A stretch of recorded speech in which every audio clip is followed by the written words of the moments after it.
Hey guys, Carl from Moose Plays. Today I'm going to be taking a preview look at a prototype copy of Galactic Cruise from designers TK King, Koltin Thompson, and Dennis Northcott, and publisher Kinson Key Games. This game is a sort of worker placement, action selection, resource management style game in which you find yourself as the employee of a Galactic Cruise company whose CEO is set to retire in 3 years. And over the course of 3 years, you're going to be working to sort of meet the goals of the company while also developing and launching cruise ships into space to go on new adventures, generating money for the company as well. And at the end of the game, whoever has the most victory points will be sort of crowned the new CEO of the company. Disclaimer, as you'd expect with a preview video, I was given advance access to the prototype of this game for this video, but as always, I will do my best to give you my own honest opinions on the game. With that said, let's head down to the table to see how this one plays, and then I'll meet you back up here to let you know what I think. A couple of things before I get started. First thing is, this is a prototype copy of the game, so all of the components that you see are prototype components and therefore are not sort of representative of the final published version of the game. And in fact, some of the artwork is still not completed, so you might see some things that are grayed out or similar that are still things that are works in progress. In addition, the footprint of this game is quite big, so I'm going to do my best to try and get everything on screen as best as possible. And that means I'm using 2 cameras today for pretty much the first time I've ever done this. So I hope that everything works out and I sort of appreciate your understanding in the matter. But with all that said, let's go ahead and get into the setup of the game. To set up a solo game of Galactic Cruise, begin by placing out the sort of main board onto the table with the marketing board on the right side of it to form the sort of complete game board.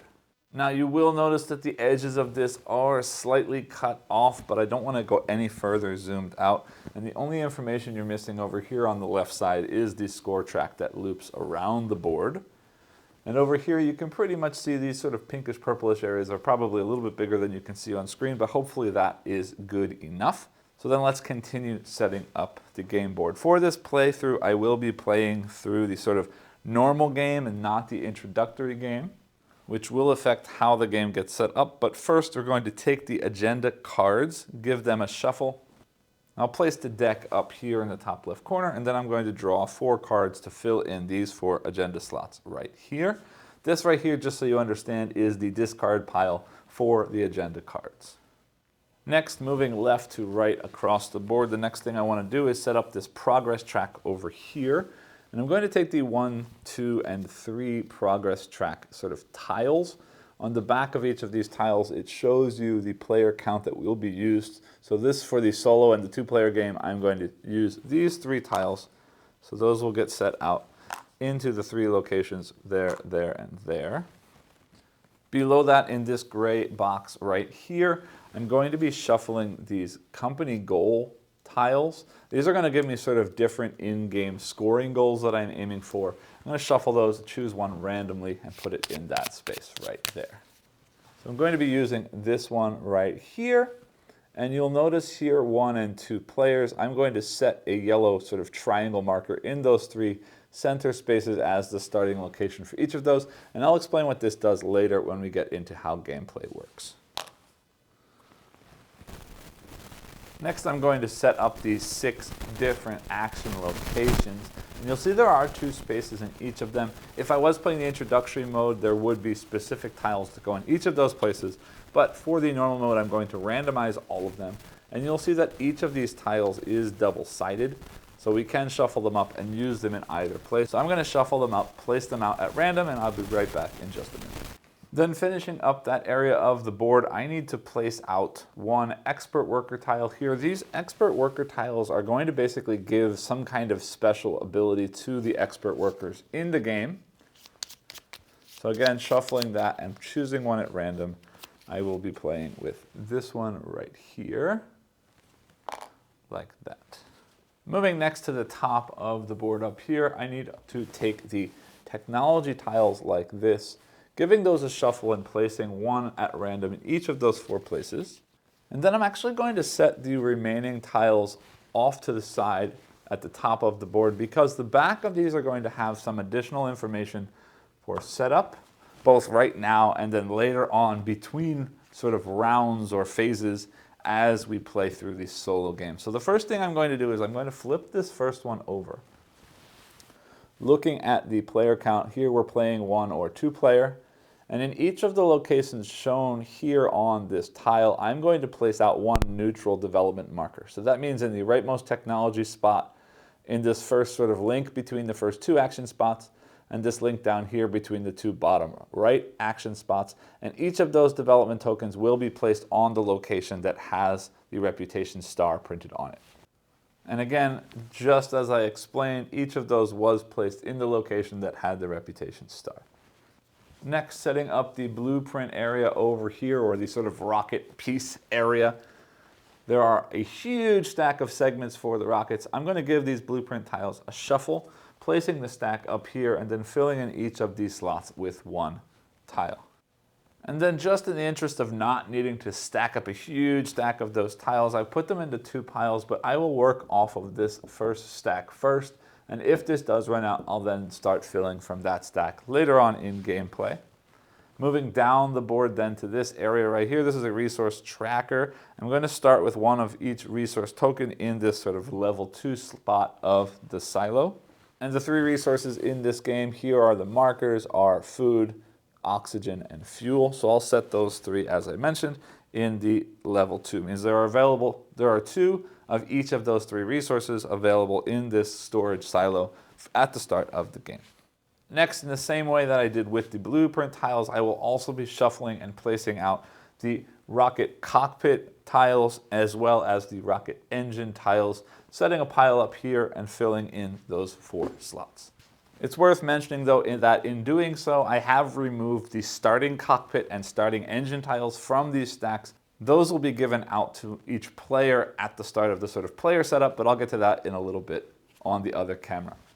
And now that everything's been placed out in this area, it's worth pointing out that each of these tiles is double-sided, and all of the cockpits have been placed out with this -5 points showing at the top, and all of the engines have been placed out with this sort of bonus ability placed at the bottom of the rocket. And then over here at the top of the marketing board, I'm going to place out sort of my supply of each of the 3 different kinds of guests. Normally those would be off screen or up here in this top area, but it's not a bad idea to have them out on screen there. And then finally, to finish setting up the marketing board, first off, because we are playing a solo game, this would be true in a 2-player game as well, we're going to be covering up these top 2 locations on the board. And then for the 4 remaining sort of travel agent desks, we're going to be placing out the cruise tokens, 1 for each slot, shuffling them up, and I'll place the rest of them up here off the top of the screen. And then we need to fill up the guest queue. In a 1 to 2 player game, we'll be filling it with 7 guests. And the way that those are going to come is we're going to take a look at all of the destination tiles that are, the cruise tiles that are out there. And for every colored destination, we're going to add 1 guest of that color to our queue. So we've got purple, orange, blue, blue, purple. 1, 2, 3, 4, 5, 6, 7.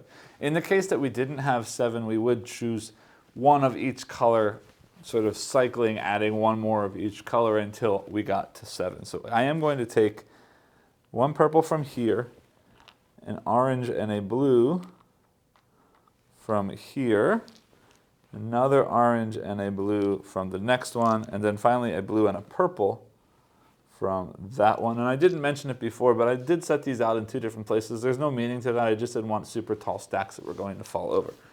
And then at random from that selection of guests, I'm going to add them 1 by 1, starting at this bottom location. 1, 2, 3, 4, 5, 6, and then 7 back at the bottom.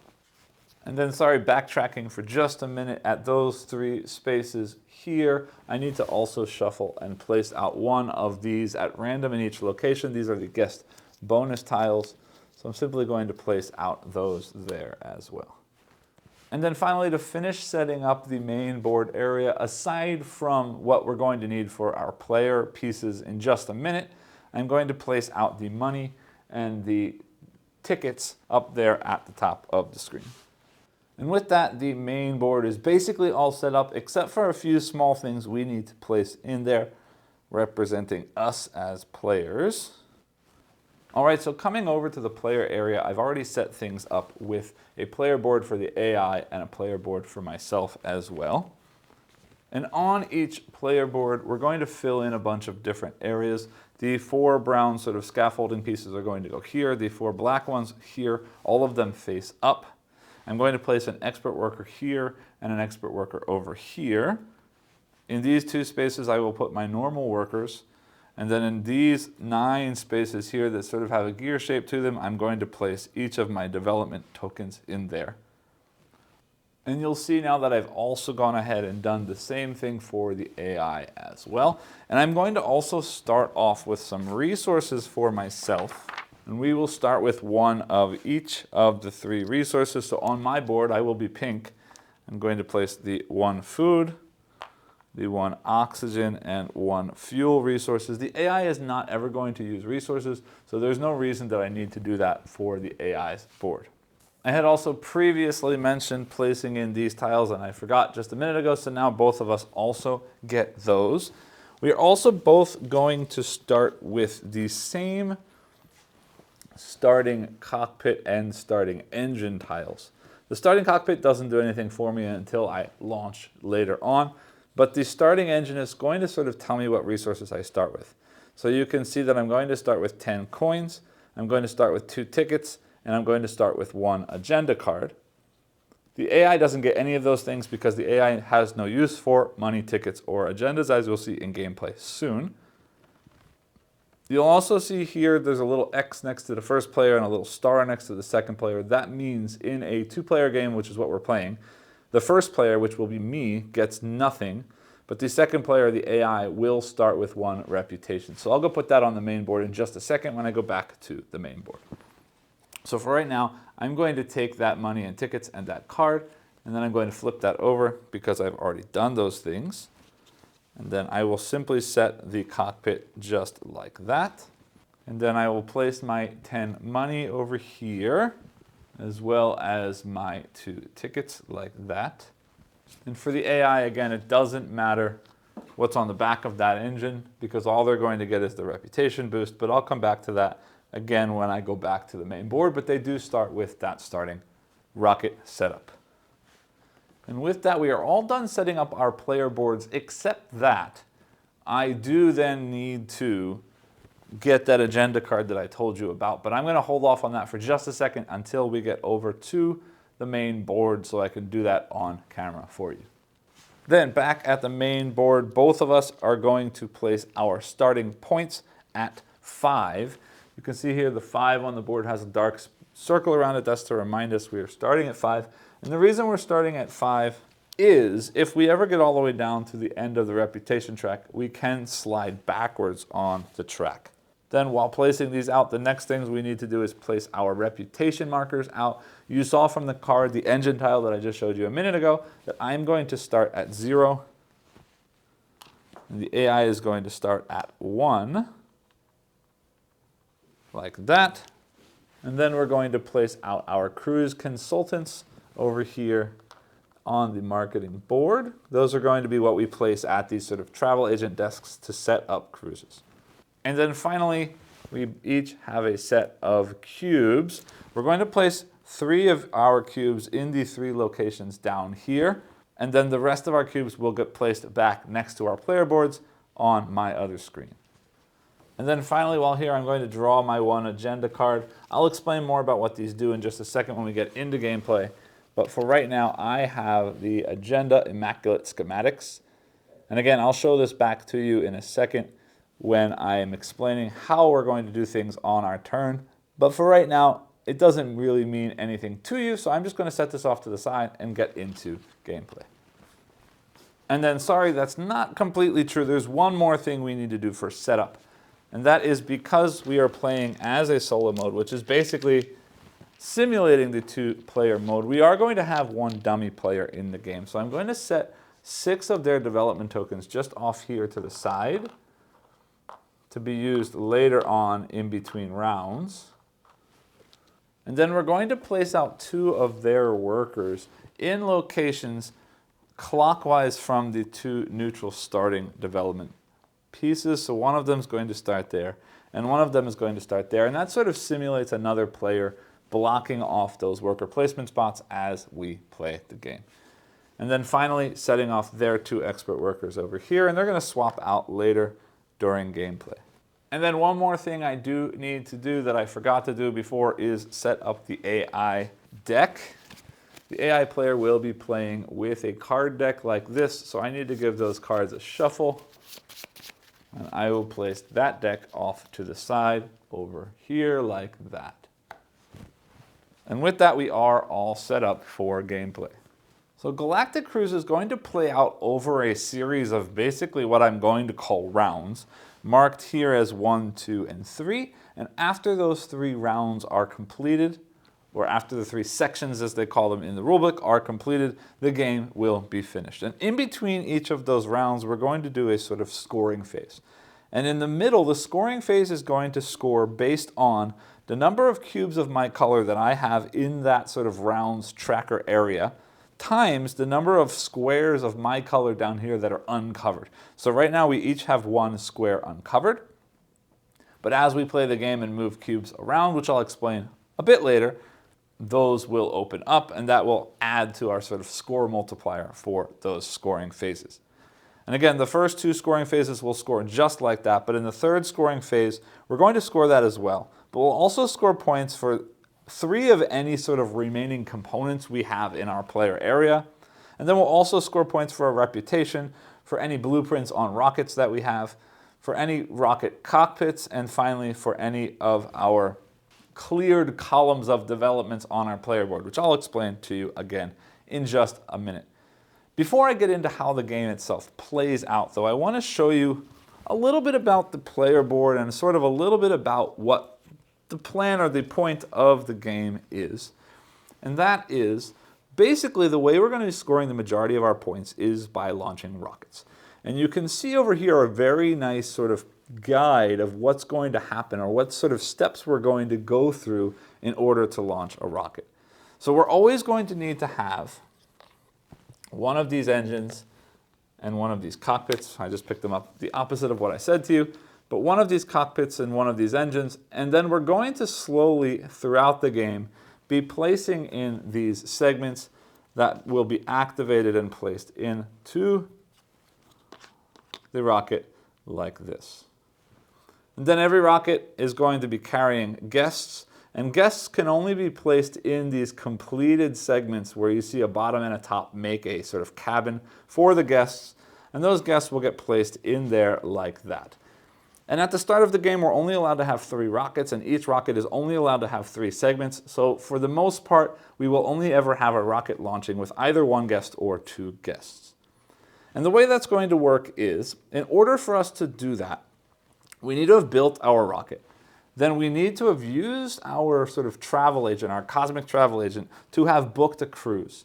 And also we can pre-sell tickets to that cruise to get guests, or later when we're launching, sell tickets at that time to put the guests into our rocket. And when we do that, we will then move up here. And this is saying for every rocket that we launch, we're going to place 1 cube in the tracker that I mentioned before. So placing rockets is going to be one of the main ways that we're scoring points, but also one of the main ways that or basically the main way, aside from the goals that I'll show you in a minute, that is going to be progressing the game forward. Next, you'll see in this area how much I need to pay as far as resources are concerned in order to launch a rocket. And every rocket we launch, we're going to have to pay a number of food equal to the number of guests we have on board plus 1. So if I have 1, I need to pay 2 food. If I had 2 guests, I'd have to pay 3 food, and so on. And you'll see at the beginning of the game, all of these are covered off, so I can only have 2 of each resource. But as we place out developments on the board, we have the ability to hold more of each resource. I also mentioned at the end of the game we would be scoring based on columns. You can see here these point values will be scored if the respective column has been uncovered by the end of the game. Then we need to spend oxygen equal to the number of segments that we have in our rocket. And finally, we're going to spend fuel equal to the number of fuel as printed on the cruise that we are launching our rocket to go on. Once we've done that, we're going to take one of these tiles, and you'll see when I explain how the game works. As I place out my travel agent to sort of schedule or book a cruise, I'm going to choose one of these to flip over, taking whatever it shows in that location, and I'll show that on my player board in a minute. And then that cube, when we launch, will get placed in this space on my engine. And then finally, I need to have a worker available to place in the the cockpit of the rocket. We'll then flip over that cockpit and we'll score based on whatever the scoring condition of that cockpit is for all of the stuff that we have in all of the rockets in our player area. Also, it's very important that you can see if I don't launch the rocket at the end of the game, each cockpit that hasn't been launched will score -5 points. So I need to do my best to launch rockets if I have them in my player area, but also we do still score these points at the end of the game if the rocket hasn't been launched, so it might still offset the cost of that -5, and it might still make it worth it for us to have them. So then once the rocket's been launched, they're going to go on a cruise. And the cruise is going to have several different locations that we can stop at. At these destinations, we're going to send our people off to do whatever they're doing when they get there. And for every guest of a matching color that we have, we're going to spend 1 ticket. And for every guest of a non-matching color that we'd like to send to that destination, we're going to spend 2 tickets. And after the guests have been paid for, each guest will then score a number of points equal to 3 plus however many sort of goods have already been delivered to that planet. And remember that each rocket is going to be bringing 1 good with it, which means when I land at the first destination, I can choose to deliver that good there, or I can wait until we go to the next destination and choose instead to deliver that good there, but I can only choose one of the 2. And then remembering that we will score a number of points equal to 3 plus however many goods have been delivered to that destination when we are at that destination. The other locations are these sort of space-looking ones, and that's sort of basically representing our guests spending a day in space in the rocket, having fun at all of the different things on the cruise ship itself.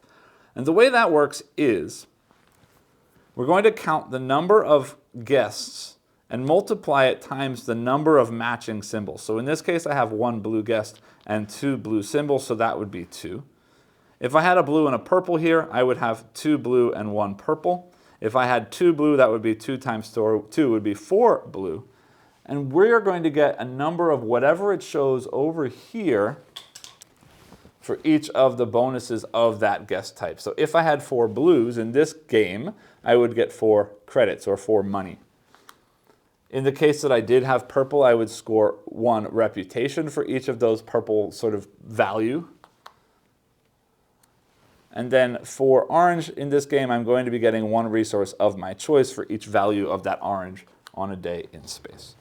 And it's worth mentioning before I get into describing or explaining the actions that while launching a rocket will be an action for a given turn, the traveling of the rocket through space is going to be a separate thing that sort of occurs before my action on every turn, moving forward 1 space on that cruise sort of track as printed on the cruise. So at the start of a turn, I'm going to move to the next whatever is on that token, do that thing, and then I will take my action. But for the most part, aside from the rockets going on their cruises, on my turn, I'm going to be taking actions. And the way that I take actions is I'm going to be taking a worker from my worker placement board or my player board and placing it out at one of the 6 locations.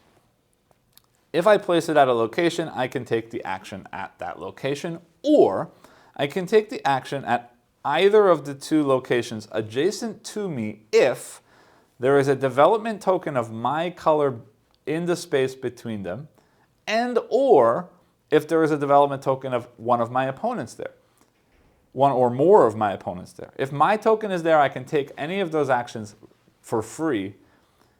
But if somebody else's token is there and mine is not, I need to pay a number of credits equal to whatever it shows on my reputation track location for each of the development tokens or development pieces at that location. So if there was a yellow and a gray here, for example, in the current situation, looking at the board shows a -2 credits for my current reputation. That means I would have to pay 2 for yellow and 2 for gray in order to use an action at this bottom location. And this looks empty right now because the one thing I haven't done yet is, at the start of the game, both myself and the AI will place out one of those development tokens. And we will also each get to take one blueprint from here as well. But I didn't want to do that until I explain how everything works so you can understand why I'm making the decisions I'm making. So again, on my turn, I'm going to place out a worker, and then I can take 2 actions from either these, or these, depending on my connection to those 2 locations. And I can do any of those one actions twice, or 2 of those actions once each. So I could take a total of 2 actions, could be the same action, could be different actions, potentially of these 6 different actions around where I've placed. In the case that somebody's at a location that I want to use, I'm going to place my worker there and bump theirs back to the player board. Now we do have a dummy worker here. The dummy worker is simply going to move to the next space clockwise. If there is another dummy worker at that location, it will go to the next location. But if there is a worker of the other player's color there, that worker will get bumped. And when they go back to their player board, they will trigger a bonus ability called a funding bonus that I'll explain in just a minute when we get back to the player boards. So let me go ahead and walk you through all of the different actions that are seen on the screen.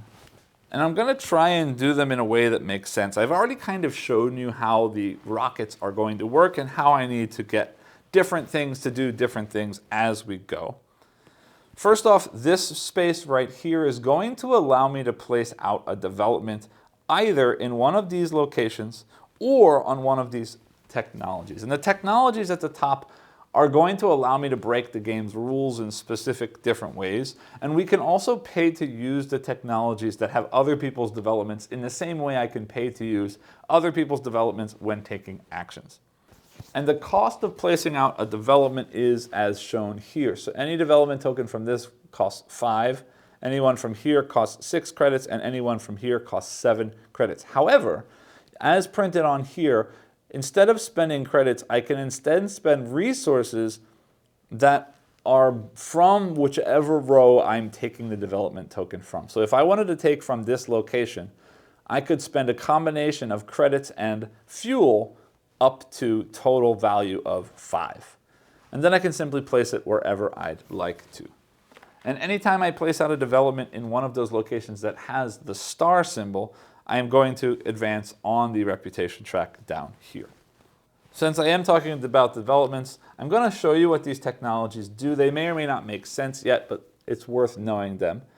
This one's going to allow me to spend 1 less fuel when I launch a rocket. This you'll see in just a minute. I need to sell tickets to get guests on my rockets. And if I have this, it costs me 1 less ticket when adding someone to a cruise. Here, this one says that all of my blueprints cost 1 less credit or 1 less money to build into a rocket. And finally, this one, just like the first one, lets me spend 1 less oxygen when we're launching rockets. The next option here is going to allow me to simply take any 2 of the 4 available agenda cards, and it's very worth mentioning here that when I take agenda cards, they do not refill the slots, and I'll show you why in just a minute. But let me show you the 4 agenda cards that are on the screen right now so you can have some idea of what these things are going to do. This one lets me move 1 shuttle segment from one of my launch shuttles to another one of my shuttles following placement limits, and then I'm going to gain money equal to the number of points that that segment was worth. And this is also going to be important because I mentioned before that every cockpit that launches will remove that sort of -5 points that it has on it. So this will allow me to launch a bigger new rocket or shuttle so that I don't have to take that -5, but so that I don't have to launch a smaller shuttle, I can just move something around. Next, we've got here collaboration. This one says I can use any technology once on my turn without paying the person who has development on it. And I gain +1 coin for each development that is on that technology. Here I gain 2 coins per guest when launching one of my shuttles, so it's just extra money for launching. And then finally here I'm paying 4 coins fewer when I hire one of my expert workers. And I'll explain that in just a second. But while I'm here, it's also worth mentioning that every one of these cards has a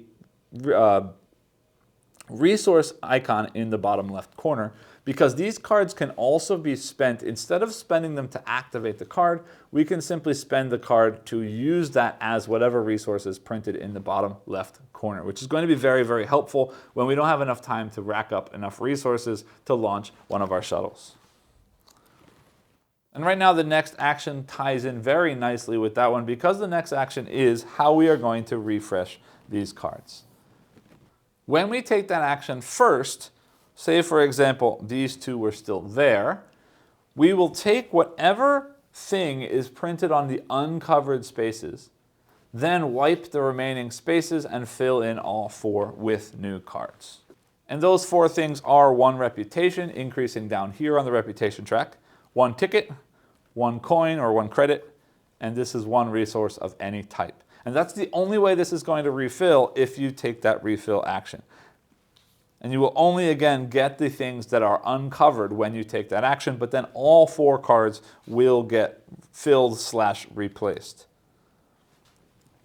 The next action at this location is the one that's going to be allowing me to place my travel agent, or my basic cosmic travel agent, out into one of the cruises to sort of book that cruise for my shuttle. And all I need to do is take my agent and place it at the counter of the trip that I would like to book.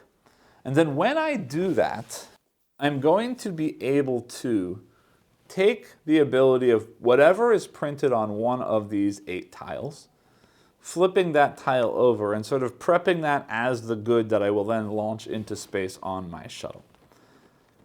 And the difference between these gray ones and these brown ones are these gray ones have much stronger abilities. So 4 credits, 4 tickets, 4 resources of my choice, and this one allows me to instantly build a development token for 2 credits less than the normal cost.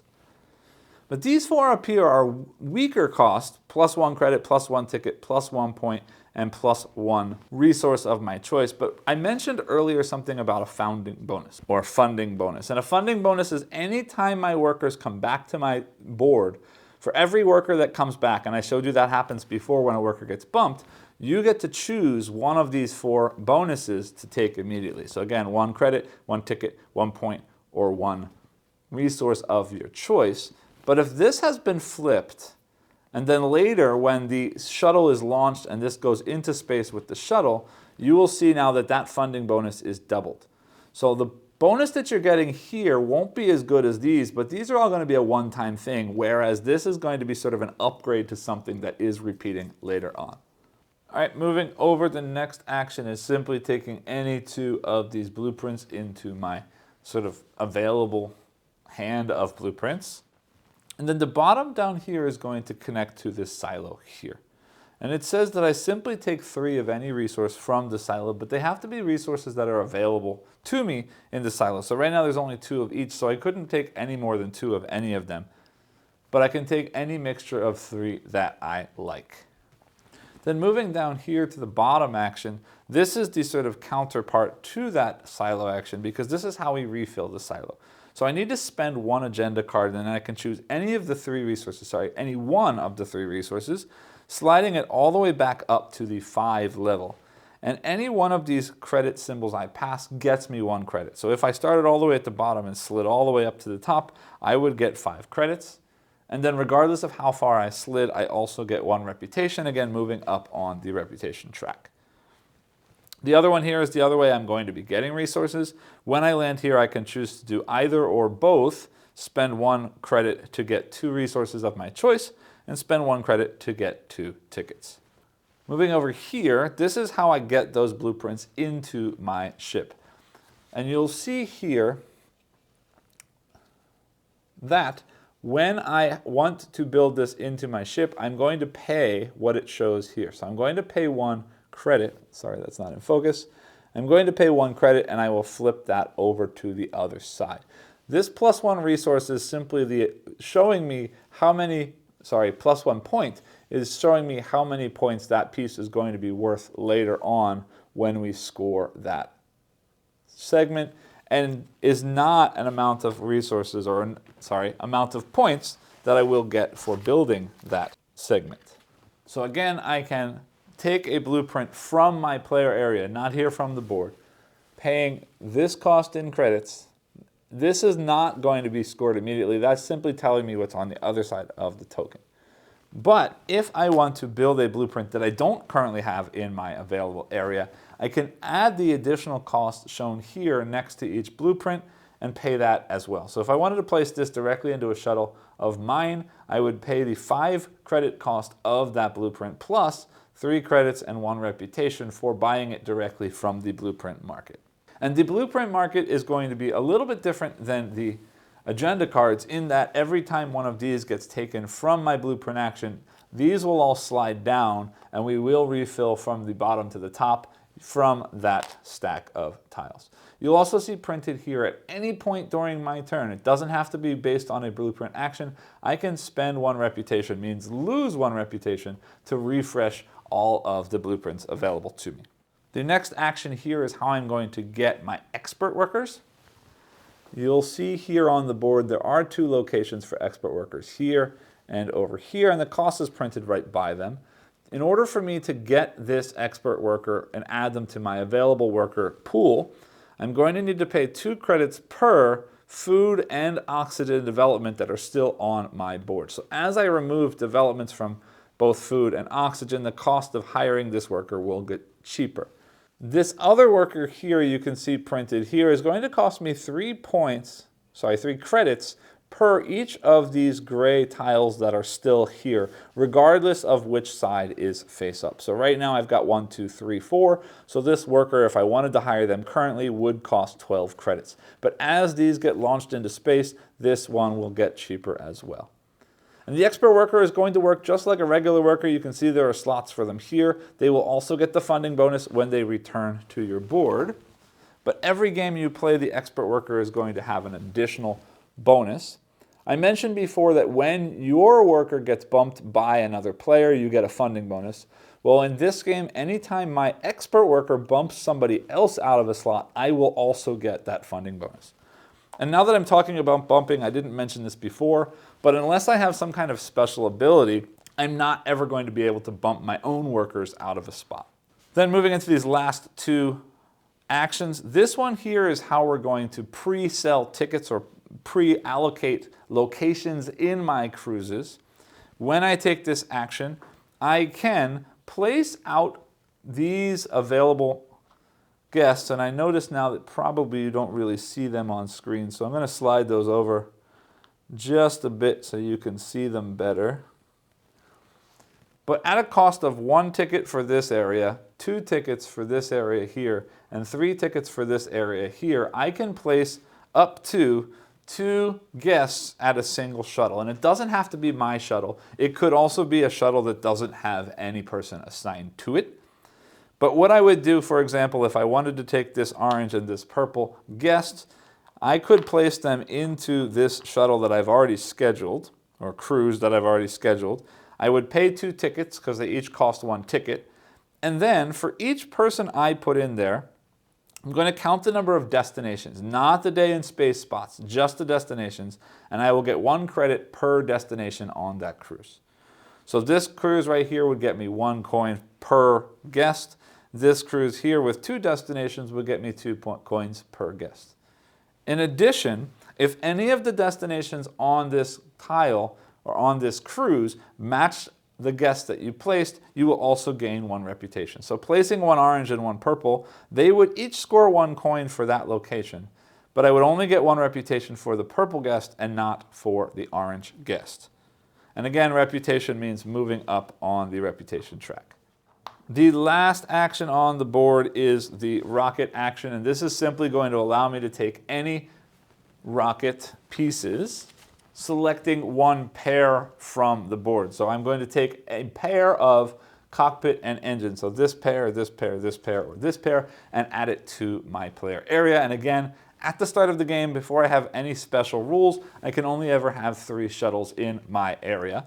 When I take a shuttle, the cockpit isn't going to do anything except that the cockpits are scoring based on what it shows here. So when I build this rocket and I launch it, I'm going to get 3 points for every set of orange, purple, and blue segments in that rocket.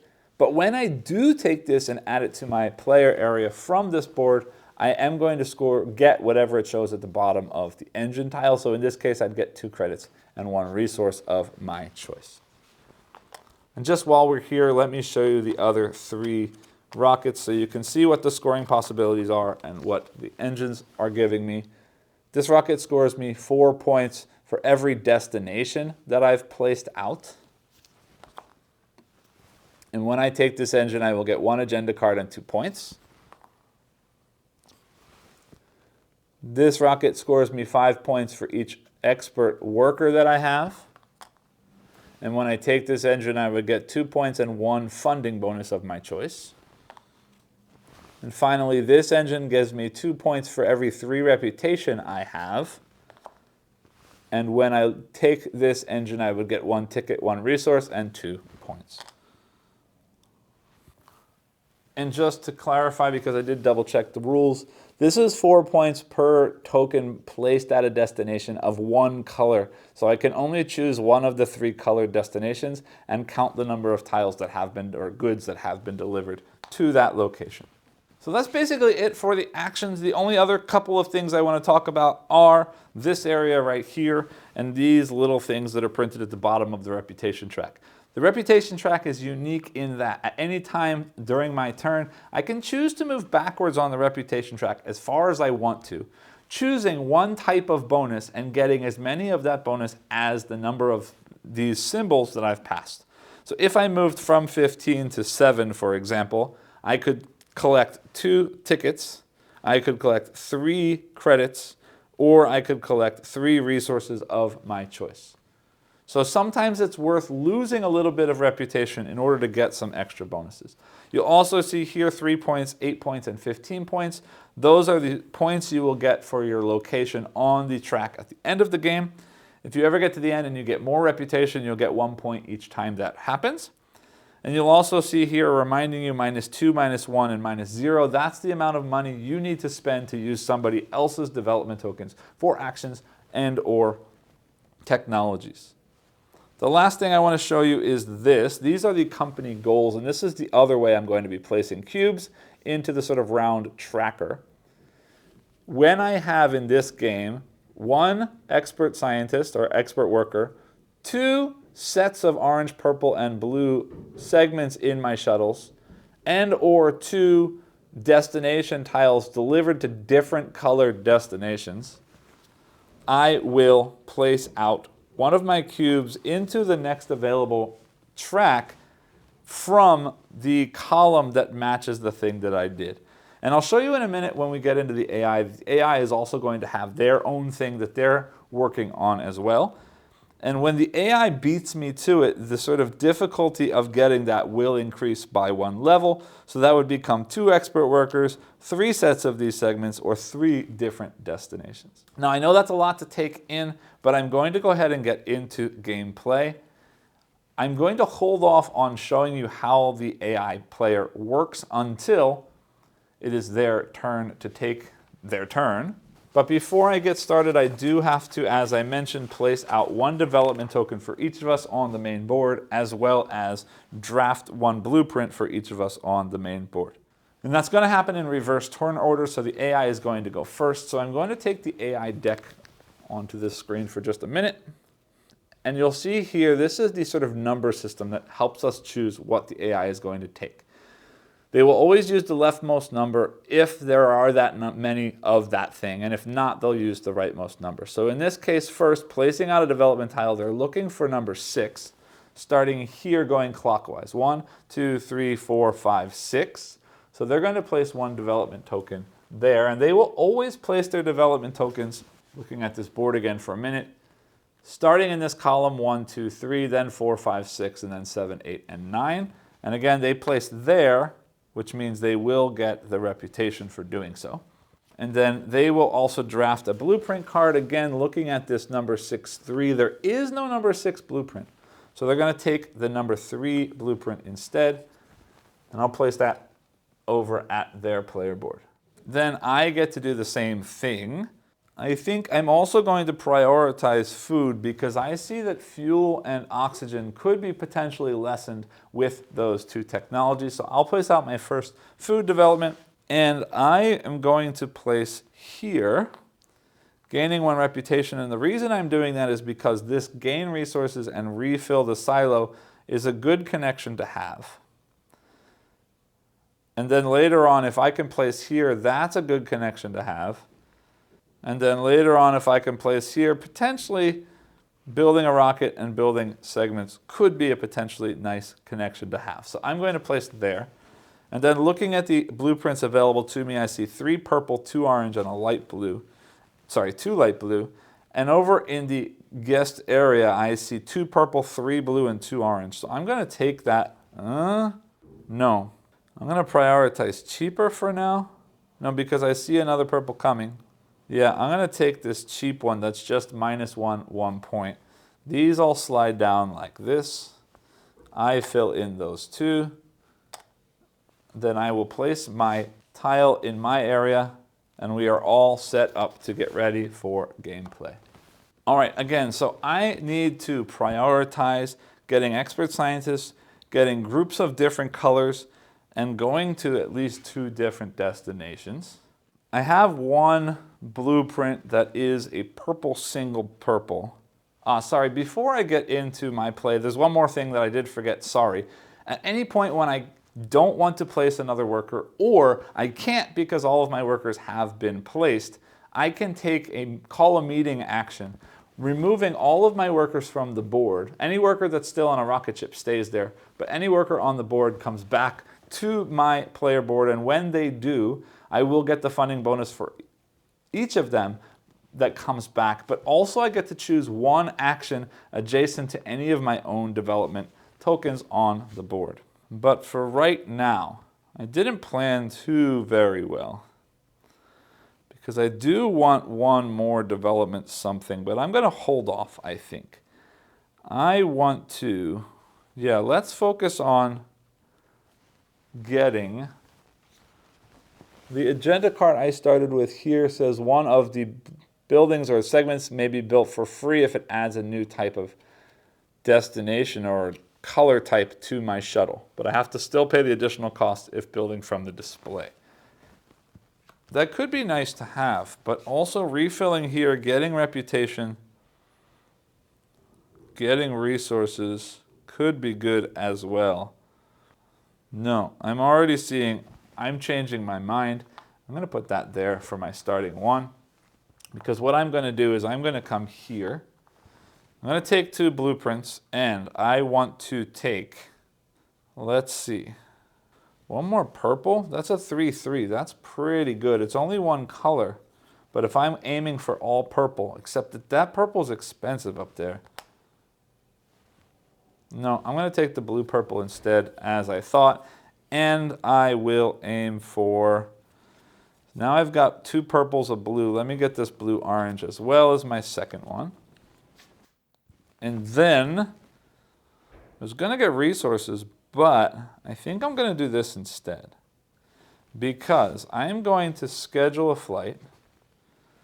The cruise that I want is, I'm not going to have 4 fuel for a while. I'm going to schedule this baby flight. And that lets me flip 1 thing. So coming over to my board, that means I get to flip over whatever I want. And I'm going to flip this one that lets me build a development for 2 less than I need. Now I know I only need 2 fuel. And I'm going to need, if I get a 3-segment engine, I'm going to need 3 oxygen and 3 food. So I want 1 more oxygen. So I'm going to place that one, which is 5 minus 2 is 3. Paying my 3, and then we're going to place that out somewhere cool. Linking that would be nice, but I don't know that I care right now. I think I might come over here and link those. Yeah, let's do that. And I'm going to get a reputation for that. Now, AI's turn, we take a look at their deck. On their turn, they're going to flip over the top card of the deck, and it shows this. What I need to do is try and do the top action, and if they can't do the top action, they will do the bottom action. So the top action here says they're going to try and launch a rocket if they have a rocket with at least 2 segments. Right now they don't because the game just started. So they're going to move to the bottom one, which says build 2 blueprints. And I realized I made a mistake. The blueprint that she took at the beginning should not be there. That blueprint would actually be discarded from the game. So I'm just going to place that off the screen. But when the AI builds, they're simply going to take 2 blueprints from the blueprint available area based on the number. So they're looking for blueprint 2, so they will play 2 and 3 from their board. So I forgot to fill this in on my turn. That goes there, that goes there. She's going to take number 2 and number 3, instantly building them into the rocket on their board. Like that. And it's worth mentioning here that if she ever does go past 3 segments, she will then instantly draft a new rocket shuttle from the board, again following that same number system. So refilling that, it's my turn again. I need some resources. And sorry, I got ahead of myself a little bit. They should place their worker out at the location shown on the top card. So they're going to place it in the middle location.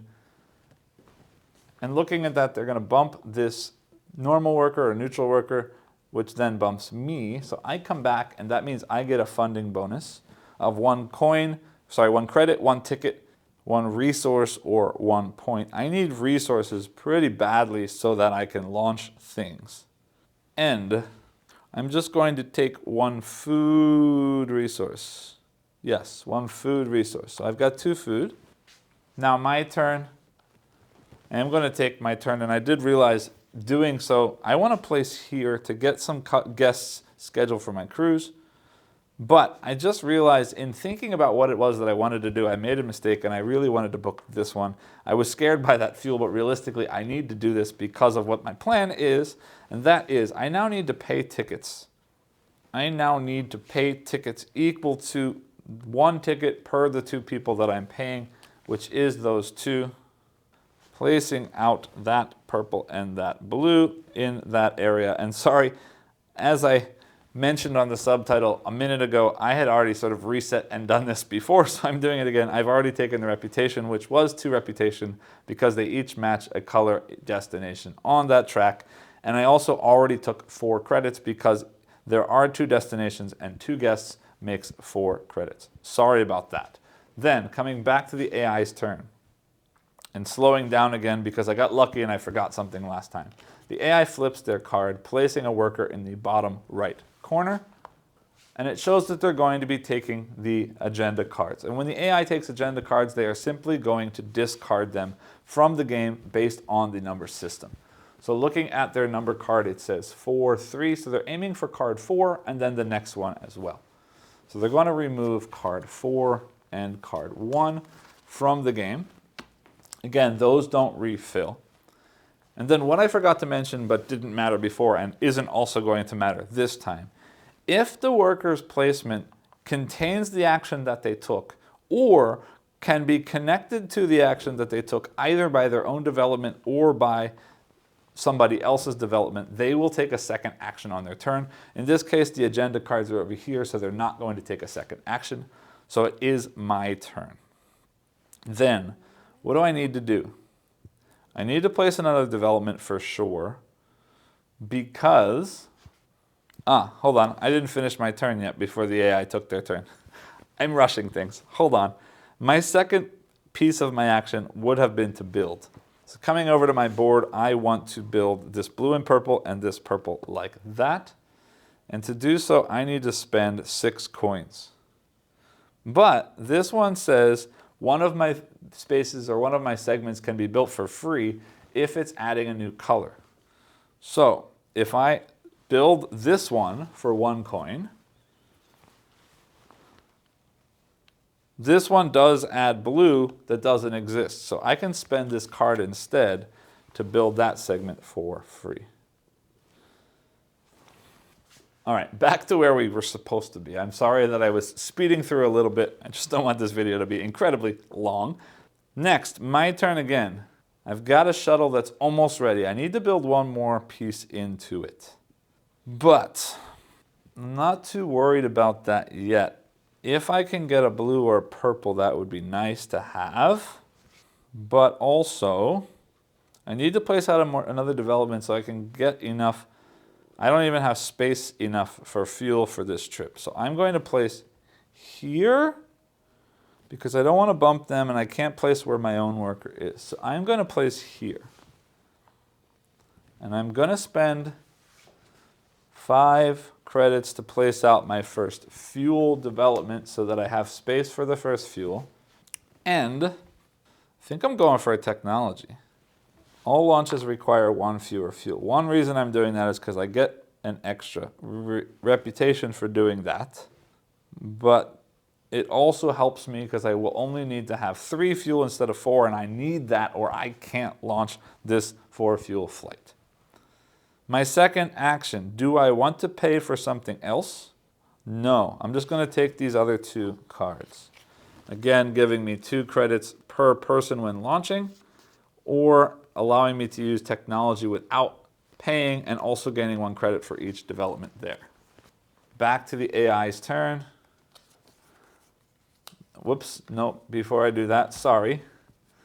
AI has no workers available to them. They can't take an action. They're simply going to pull their workers off the main board, returning them and getting funding bonus. Now the AI never gets resources, never gets tickets, never gets credits. So they're simply going to always score 1 point for everybody who comes back. So AI is scoring 2 points.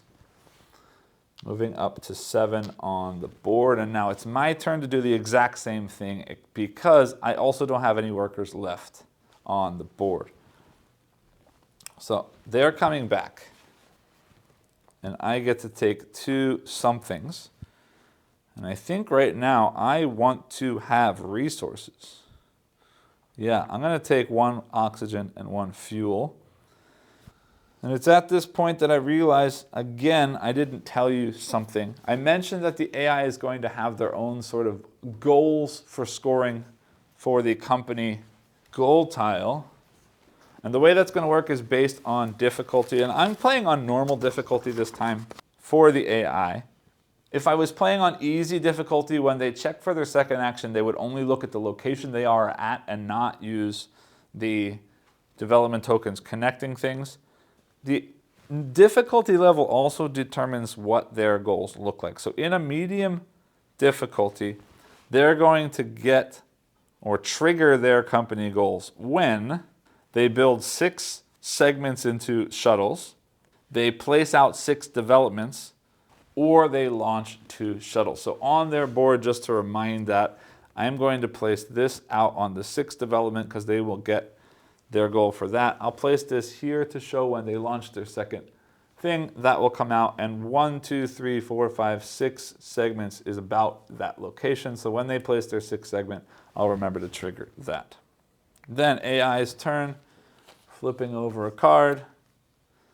It says they are going to place in the top right corner, which has a dummy player, but they just get dumped to the next space.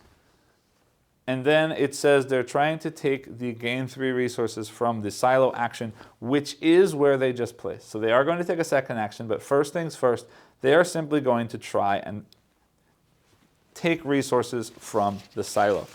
And I realize I've been discarding these to the wrong place because it's important, and I didn't mention this either. For 1 reputation, I can take the top card of the discard pile when selecting cards as well. But the reason I put that back is normally when the AI takes from here, they're going to be looking at the resource that's in the bottom left corner of the cards that are here. But when there are no cards there, they're simply going to try and take that kind of resource.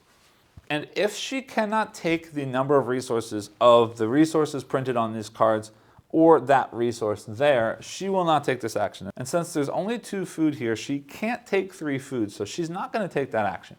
So back at her card, the second action says, spend a card to move up the track.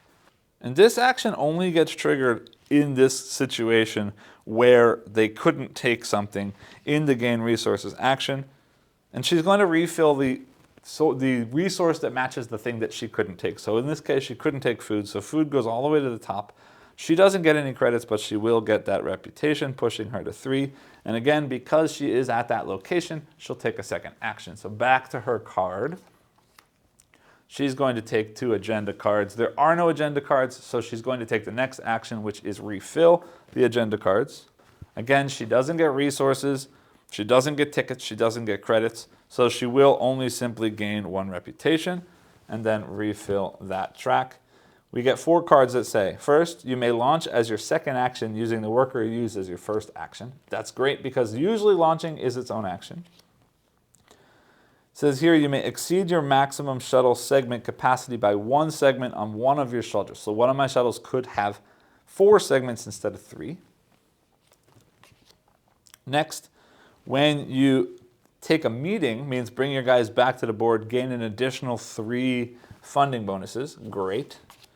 And finally, family vacation. At one destination, up to 3 of your people, regardless of color, can score without spending tickets. And that's going to be huge because tickets are going to be a little bit hard to come by for those big trips. All right, then my turn. I still need 1 fuel, I still need 1 oxygen, I still need 1 food. And I don't really need blueprints, but I might have to take that anyway. What else do I need to do? What other ways are there to get stuff? I could go here and buy some resources instead of getting them, but there's nothing else for me to do. So I am going to bump them, unfortunately, which sends them back to their board and gets them 1 point because that's their funding bonus for returning to their board. So they get another point for that. I am going to just simply take these 2 actions because there's nothing to refill and I can't schedule another cruise until I've launched my first cruise. So I'm taking 3 resources, which means I'm just going to take 1 of each of those 3 resources. Back to the AI's turn, turning over again, placing in the bottom right corner on the board, which bumps yellow, who comes to this empty space over here. And their action says, if this scientist or the expert worker costs less than 6 in either of these locations, they will hire 1. But right now, this one costs 2, 4, 6, 8, 10. And this one over here costs 3 times 4 or 12. So they're not going to take that action. They're going to do this one instead, which says they're going to develop a technology where there is the reputation available if possible, prioritizing 4. So they're going to start at 4, wrapping around here. There is a a reputation available there. They're going to take that spot. So again, taking from the first space in their oxygen row, placing in that spot, getting themselves 1 reputation. Then they took the development action, but they placed down here, development is all the way across the other side, so they don't get a second action. Back to my turn. We have enough resources to launch our flight. And then I've got the ability to, I never took my second action last time. I should have taken 2 blueprints as my second action. I didn't do that. So I'm going to take something with purple or something with blue. Purple gets me reputation, blue gets me money. At this point, I'd rather have, I think I'd rather have the reputation, and I'll show you why in a minute. There's one more thing I didn't talk to you about when we drop off goods on destinations that I will when we do that the first time. So I'm going to take that one and blue and orange from my other ship. All right, so sliding those down then, I'm going to start by placing my worker in either of these places is going to bump a worker, doesn't matter, I'll bump there. I want to take a get a new shuttle action as well as build so that I can prep my shuttle, but also that I have space for the second thing that I'm going to build. Looking at the shuttles, I get 2 credits and a resource, 2 points and a card, 2 credits and a funding bonus, or a ticket, a resource, and 2. Resources don't work for me right now because I'm full. So I'm going to take this one. But that's 5 points per scientist. I don't have any, but I want to for this. So you know what? That's not bad. I just need to make sure I have an expert worker before I launch again. So taking that, I get 2 credits and a funding bonus. So I'll take my 2 credits. My funding bonus, I'm actually going to take 1 ticket because I'm going to need that for when my people are in space. Then my next action is, well, let me refill that first. Like that and like that. 4 points for different shuttles launched. Then I want to build. So I'm going to build, coming back over here, my 3 purple and my $3 orange and blue. So spending $3 or 3 credits, I'm going to put that there to finish that one. And then I'm going to place this orange and blue into my new shuttle that I just built. Like that. And that's 3 and 3 is 6, which is exactly, oh no, I've got 7 credits thanks to the money I just got from the new shuttle. That's the end of my turn. Going back to the AI, flipping their card. Launching if they have a shuttle that's 3 or more. They don't. So they're going to place their worker in the center spot at the bottom, bumping yellow, who bumps me. And I'm going to take another ticket for my funding bonus again. And then AI is going to build. So they're trying to build from number 5. So they're going to take 5 and the next one. So coming back here, they're going to take this bottom one here, the top one here, and try to build. But their shuttle only has space for 1 more tile. So they're going to place that one there. And the next one's going to go into a new shuttle. They don't have one, but they get one now automatically. Again, 5, 4, but there are only 4 shuttles. So 5 is skipped. 4, they're going to take this one here. And because that engine does give points, the AI is going to get 2 points for that. Like that. Placing out their shuttle like that. Then they placed at the bottom here, which is the build action, so they're going to take a second action. Turning over another card. They're going to take another build action. Great. All right, so let me slide those down. Fill that in, fill that in. Priority this time is number 3. 1, 2, 3. They're going to take those 2. Place both of those into their shuttle, which is not good for me because they've now built their 6th shuttle segment, and I'm sorry, I realized my second camera again. First time I'm doing the second camera, guys, sorry, was turned off.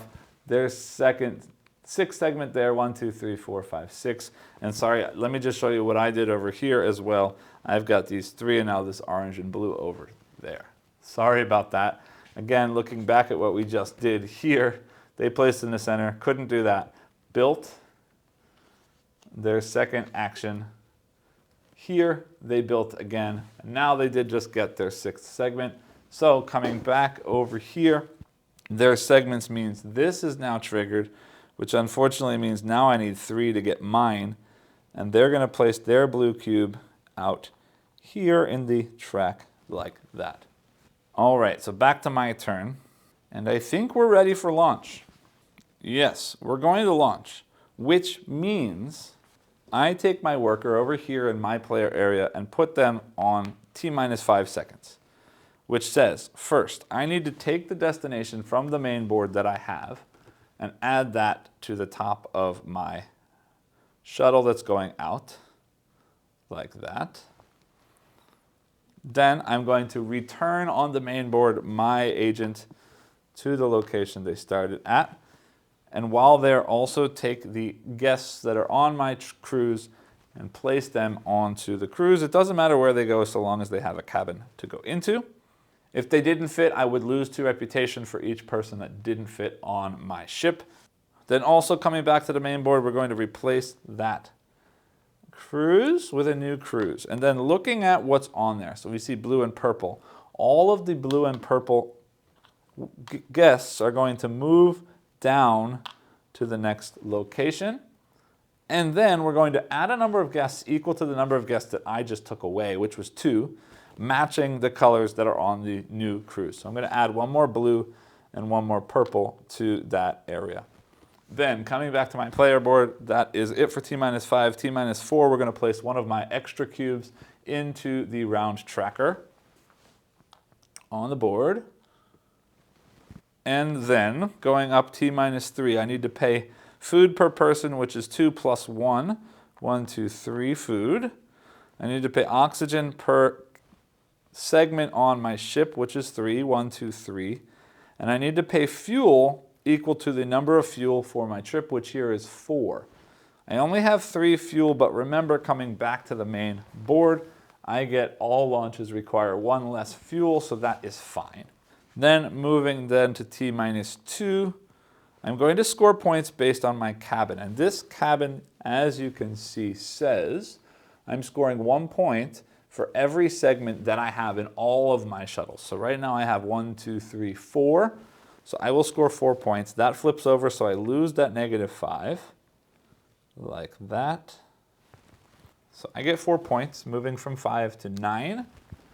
Then moving T-1, I take that thing that I had prepped before when I placed out my agent, and I put that in the engine of my shuttle.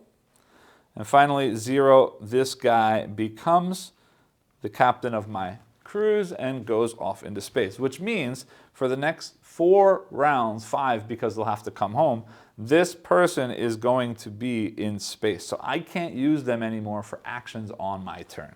And that's the end of my turn. AI takes their turn. They don't have any workers. They're simply going to return their workers and get 2 points.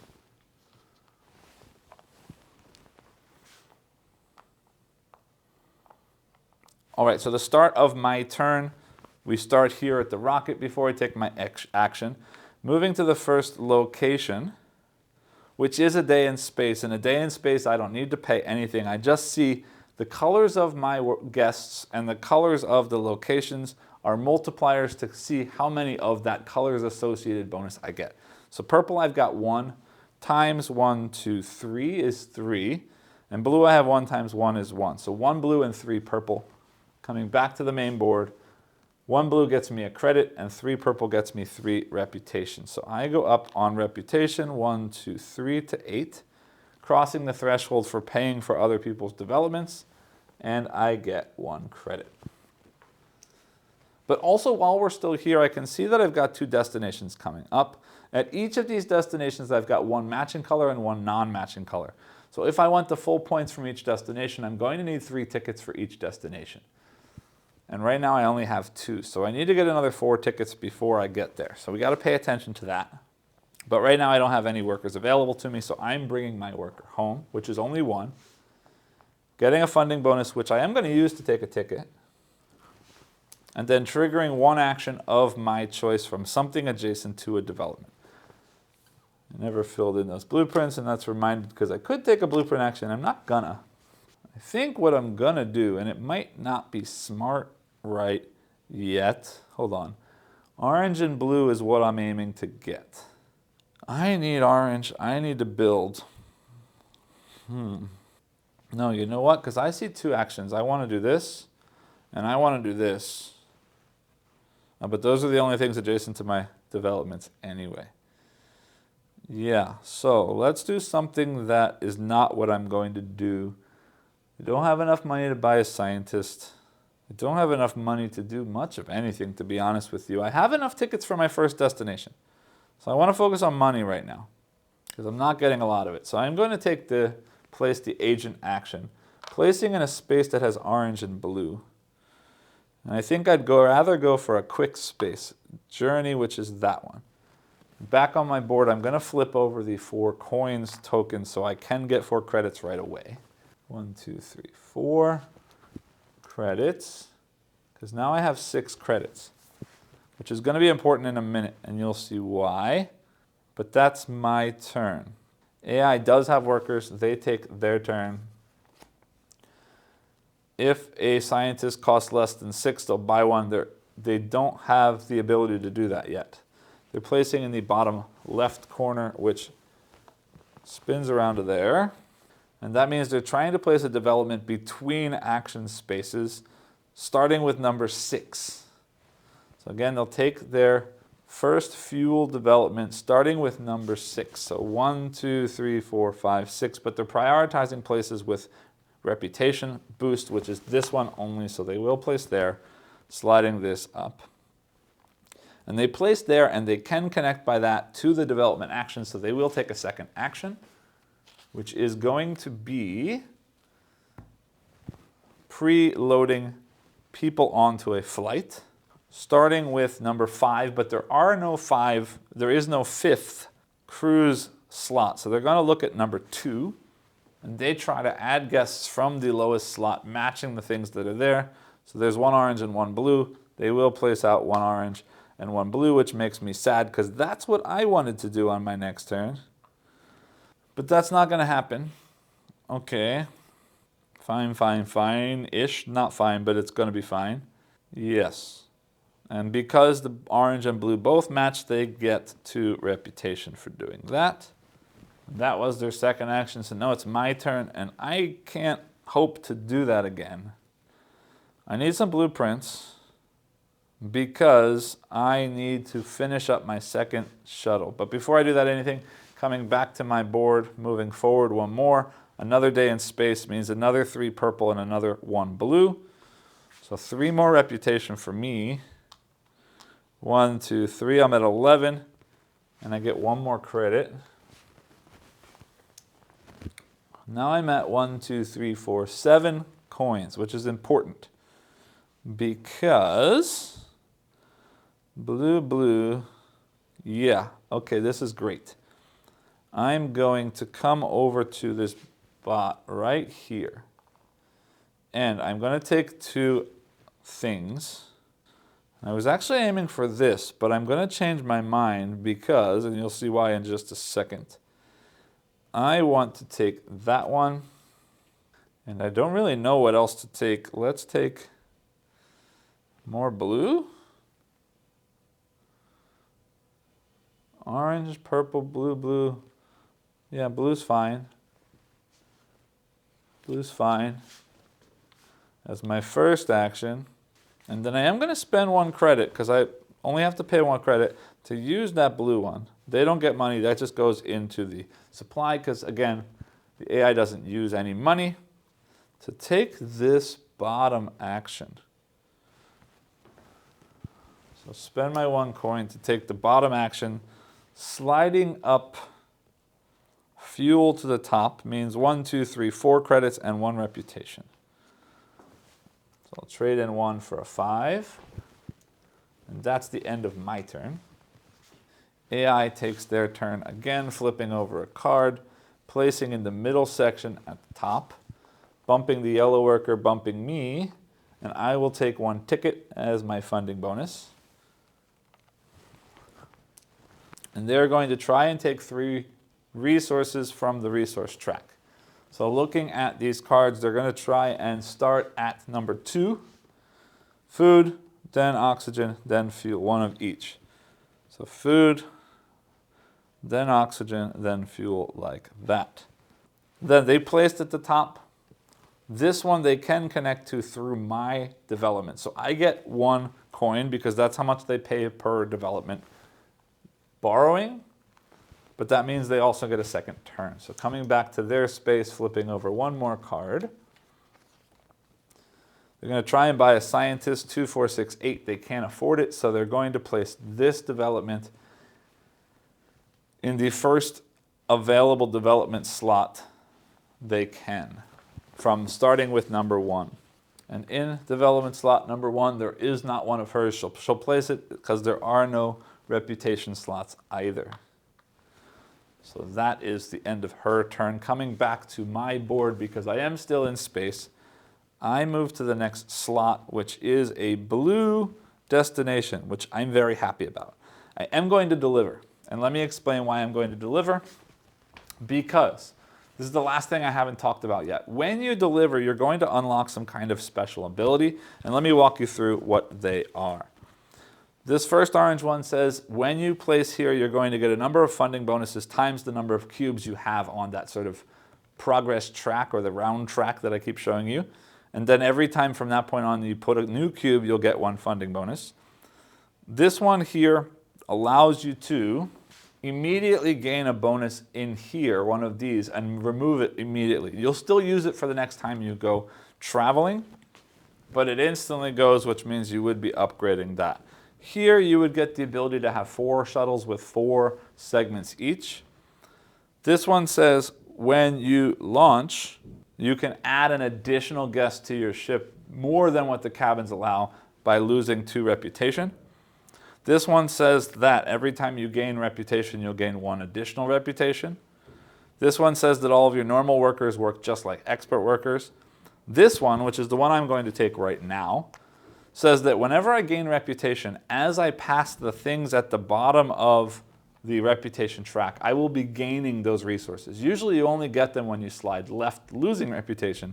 But in this case, as I pass them, as I gain reputation, I will get them. This one says when using an agenda card, either for its ability or for its resource, you get the resource. So you either get the resource twice or the resource plus the ability. And finally, this one says that you can bump your own workers off the action spaces. So I did do that. Now I've got 1 blue and 1 purple visiting a blue planet. Blue pays 1 ticket, purple pays 2. And I've got 3 plus 1 is 4 points per person, means I get 8 points. So moving from 9 up to 17. Then it's my turn. And this is going to be a very happy turn because, I don't have enough tickets though. Hold on. That's okay. I need some resources. I've got lots of money. Yeah, we're going to do that instead. All right. So I'm going to take my worker, play here, take the build action. So looking back at my board, I'm going to build this one, blue and orange, for 5, and this orange for 1. So I got to spend 6 loading up this rocket. But the reason that I'm doing that, let me spend that 6 coins and explain, is now I have purple, purple, purple, blue, blue, blue, orange, orange, orange. So coming back to the main board, I now have 3 sets of 3 colors in my shuttles. So I will place that here, triggering the end of the first sort of round of the game. We're going to trigger scoring as soon as my turn is done. But let me take my second action. I'm going to spend 1 coin in order to, am I? 1, 2, 3. Yes, I am. I'm going to spend 1 coin in order to take this action, spending 1 more credit to get 2 resources and 1 more credit to get 2 tickets. So I'm spending 1 to use the development and then 2 more credits to use the action. So I will get 2 tickets. And then I'm going to get 2 resources. So coming back to my board, I need everything for this journey. I don't have much of anything yet. So I'm just going to take 1 food and 1 oxygen like that. And now we trigger the first sort of scoring round. When we score this, we're also going to get 1 additional cube counted whoever is furthest forward on the reputation track, which is me right now. So right now I have 1, 2, and then 1 additional cube for that is 3 times 2 squares showing. So I'm going to score 6 points, moving from 17 to 23. And then she is going to score 1 cube times 2 squares, gets her 2 points, 1, 2 to 14. That's the end of my turn. Now it is her turn 1 more time. She has no workers. They both come back. She scores 2 points. 1, 2, like that. I only have 2 coins left. But hold on, I don't have any workers at the moment. So anyway, first things first, continuing my cruise, I move to the next destination, which is purple. I don't have anything to deliver. Purple costs 1 ticket, blue costs 2. I've got 3 tickets, so I'm spending 3 to get 3 times 2 or 6 points.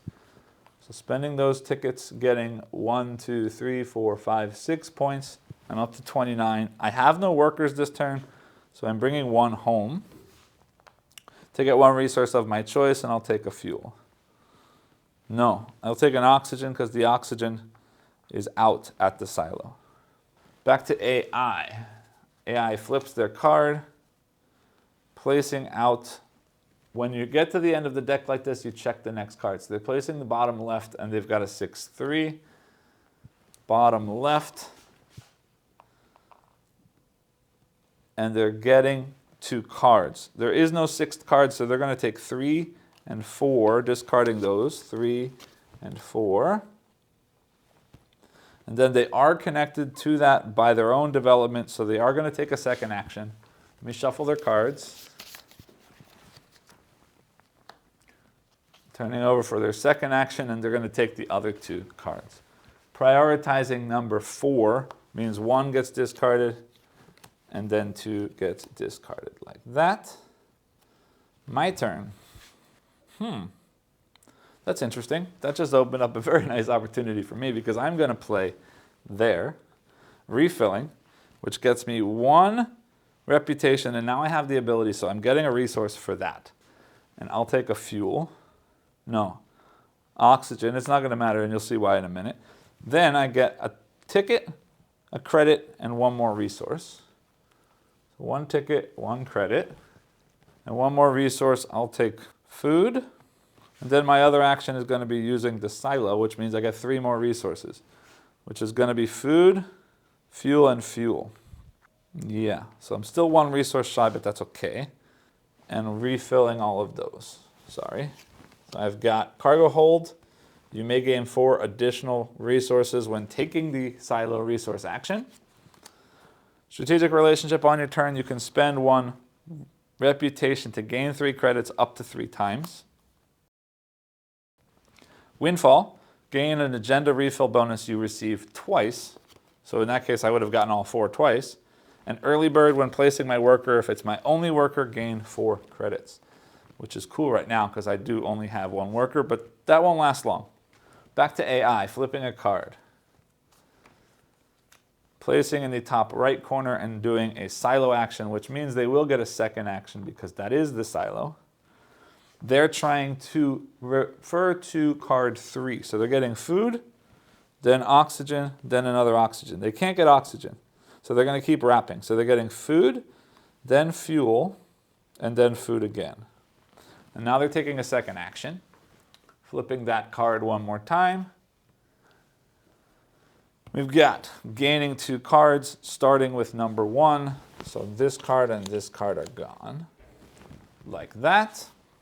I still need 1 fuel, but that's okay because I can always lose reputation. But coming back to me, my guy, oh, here it comes anyway. My guy comes home from that trip, means that trip goes away. My funding bonus is going to be 1 resource, which is fuel. I'm now ready to launch, except I need some people. I need tickets really badly. And there's no real good way to do it. But that would work. But then I still don't have enough money. But that could work there too. Okay, let's do this. I'm going to place... hold on. Pause. Coming back to the main board before I do anything else because I forgot something else. At the start of each round, after we revert one of these, one of the workers is going to be replaced by one of those. And that's going to be the one closest to the top middle location going clockwise. So this guy's going to get replaced with an expert. And that's important because an expert now will never stop at an empty location. So they're always going to be bumping somebody if possible. I also realized this didn't get filled, but that's okay. Then I'm also going to flip over the next one of these.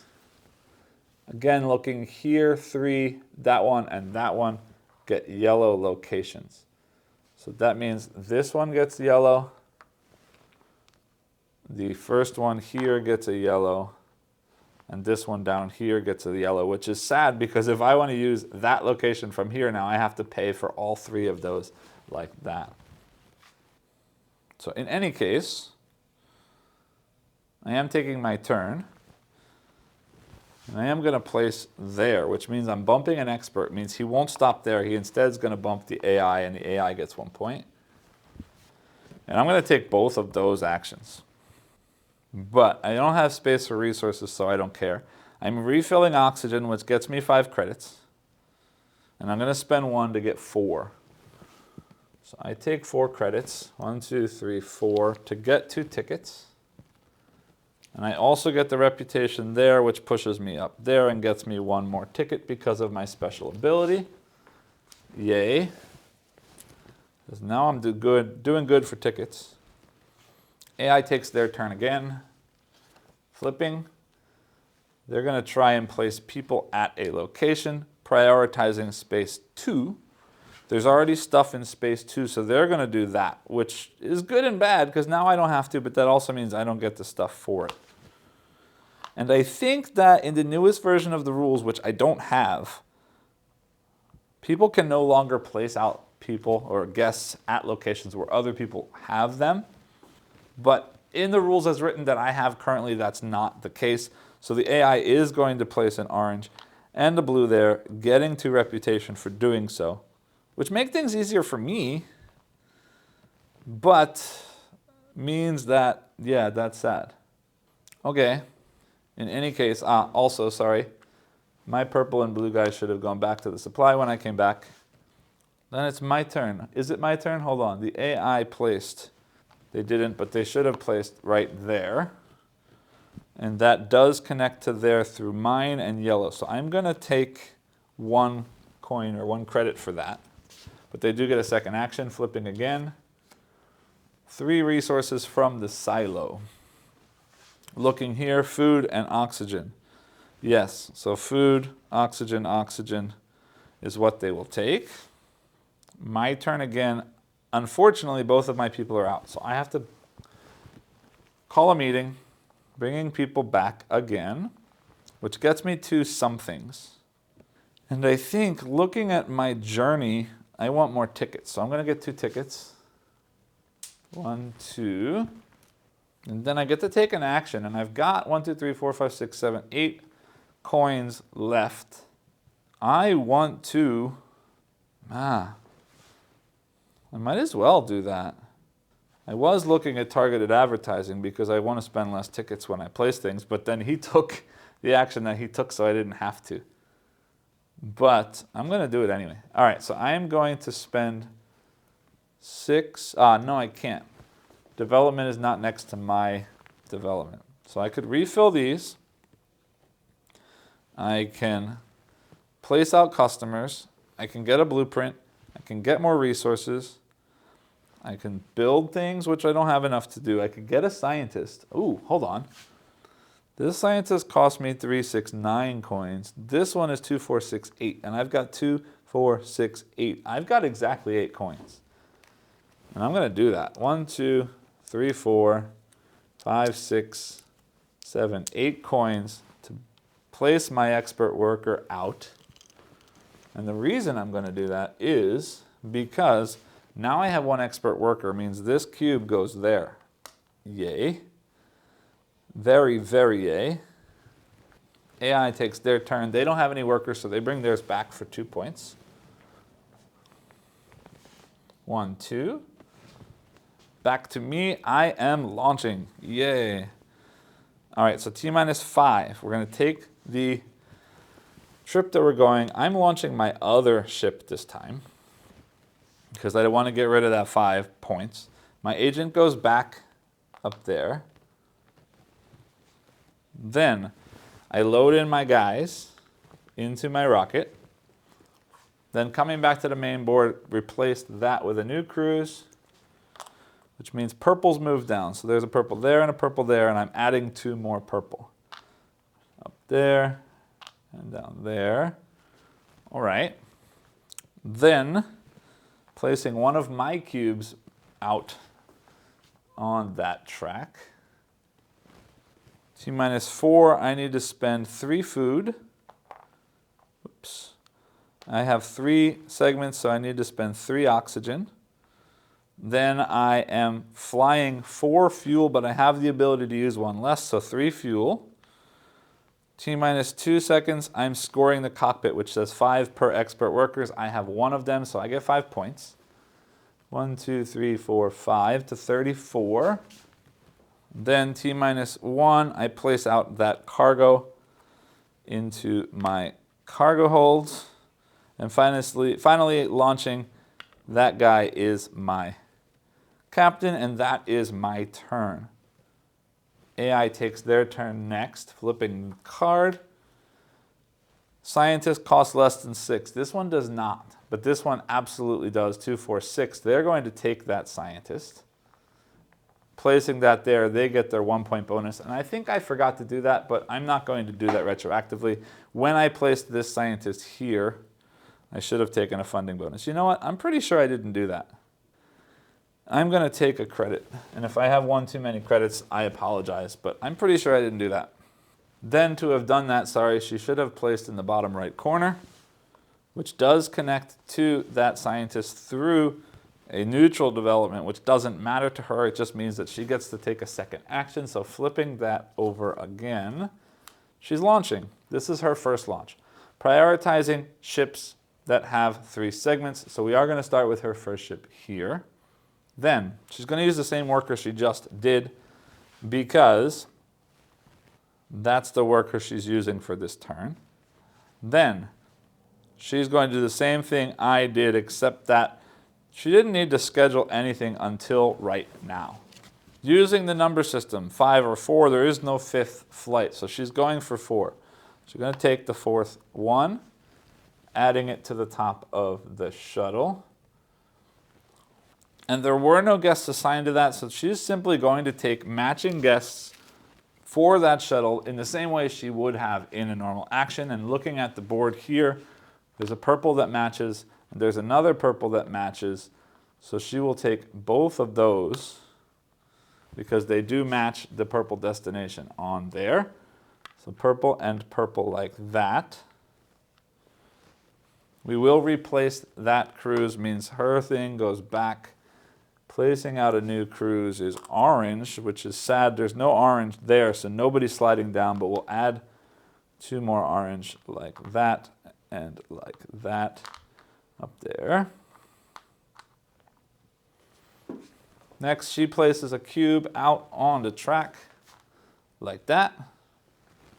Then, she doesn't have resources, so she doesn't need to pay, but they're going to check how much fuel they could possibly have. And in this case, her max fuel is 3.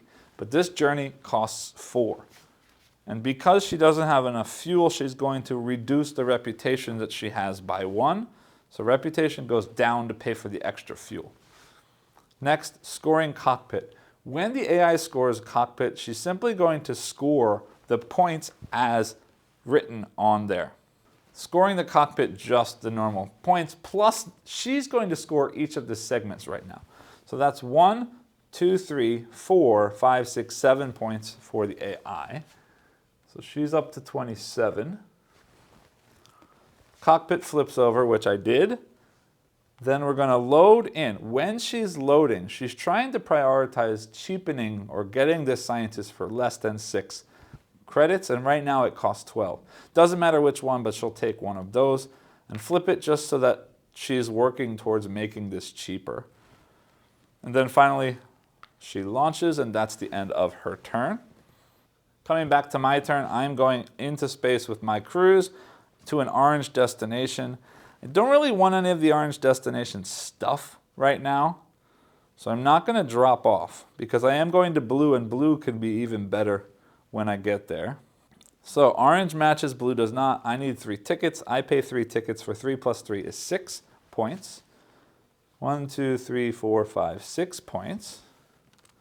And then my turn, what do I need to do? I think I'm going to work on launching this one again. Well, launching my first rocket again with purple people. Means I need some tickets. I'd love to get some money. I'd love to get another scientist. Right now my scientist costs 3, and 3 is 6 points. Tickets is not a bad idea. Yeah. I'm going to do that. I'm going to take my regular worker, because expert only matters if I bump somebody. I'm not bumping.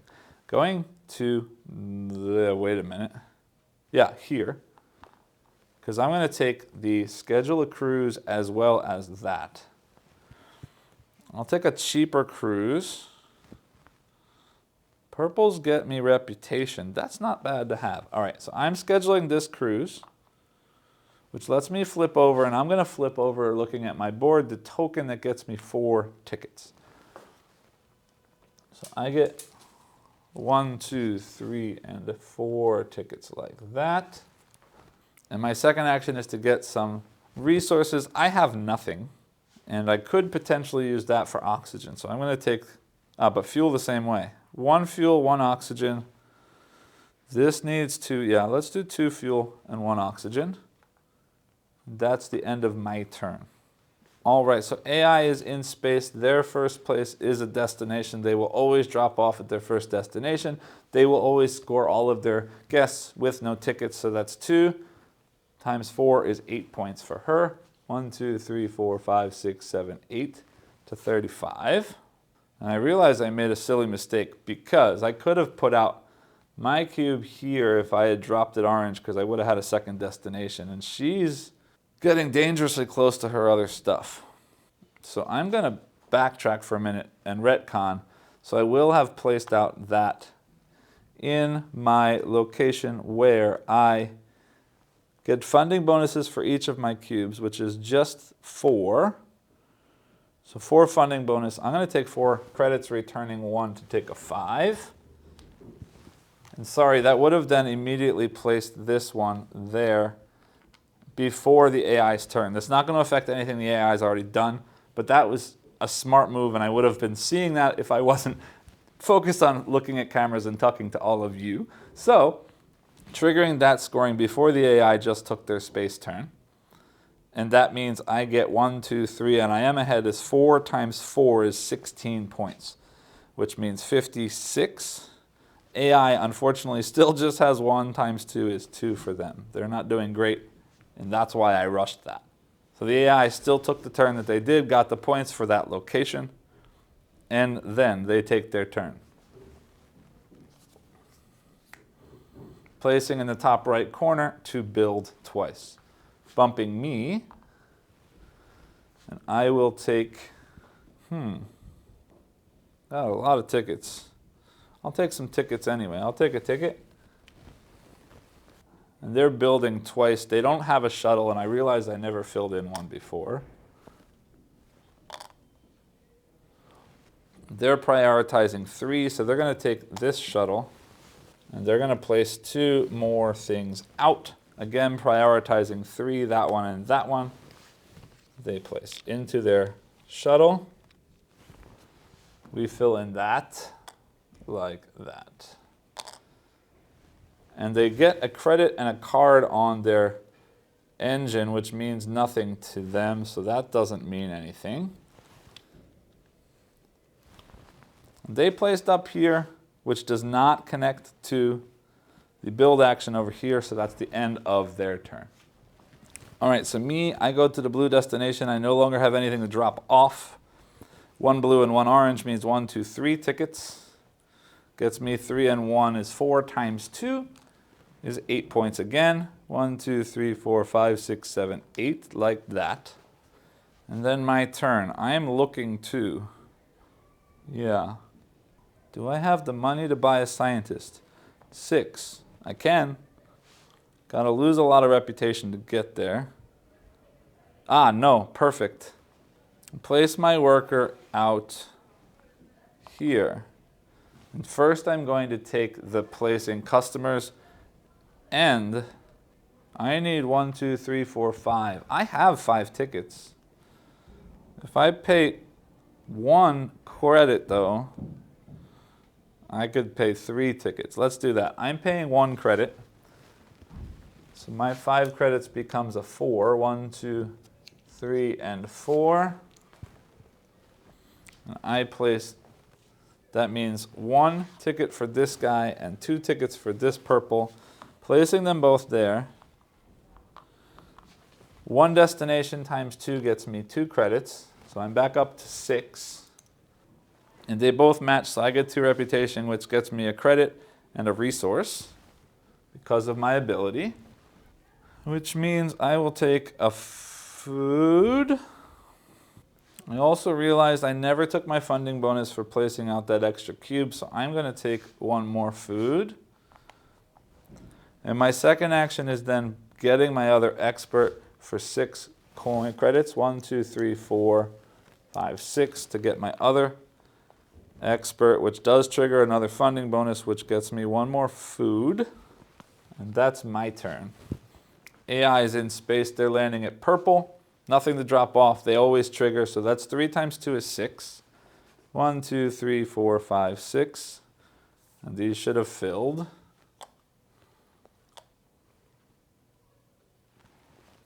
Then they take their turn.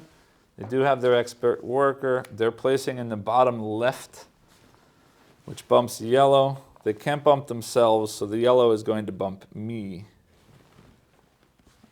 But also before I do that, I made a mistake again, because after I triggered that, these all should have gone out.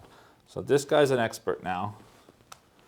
Flipping over one more of these, I've got the second location, the first again, which it can't, and that one there.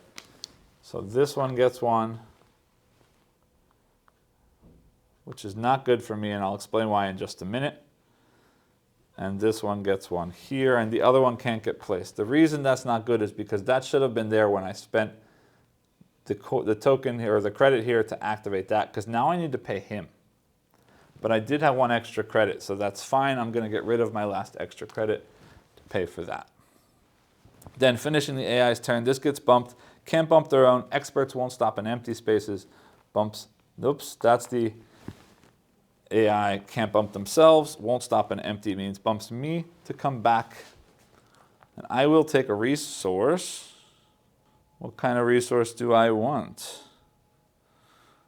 I need 3 fuel minus 1 is 2. I'm okay. So I'm taking 1 oxygen. Their action is to try and get another scientist, but that's 3, 6, 9. They can't afford it. So they're going to place their next development out at a location between actions, prioritizing 6. 1, 2, 3, 4, 5, 6. Can't. We'll place here. This one is connected to development by their own, so they'll take one more action, which is launching. If they have something with more than 2, they have this big one. So they're going to launch again, which means they pull their worker back off. Here, they're going T minus 5. Well, they're looking for the second place. So they're going to take this one, placing that up in front of their rocket, taking those 2 guests and putting them on the rocket,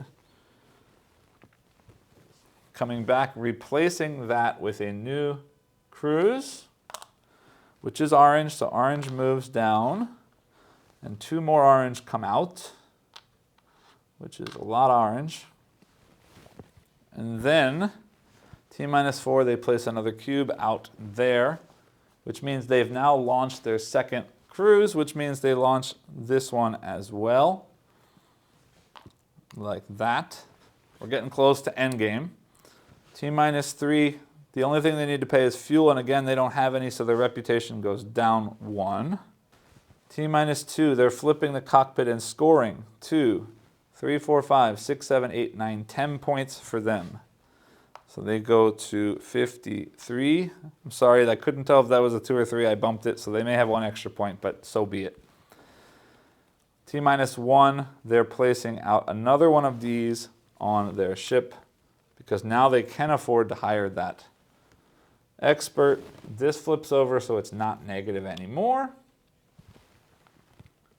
And then this gets placed there, and they go into outer space. My turn. I got a day in space. I got blue times 2 is 2, and orange times 3 is 3. So I get 2 credits and 3 resources based on this.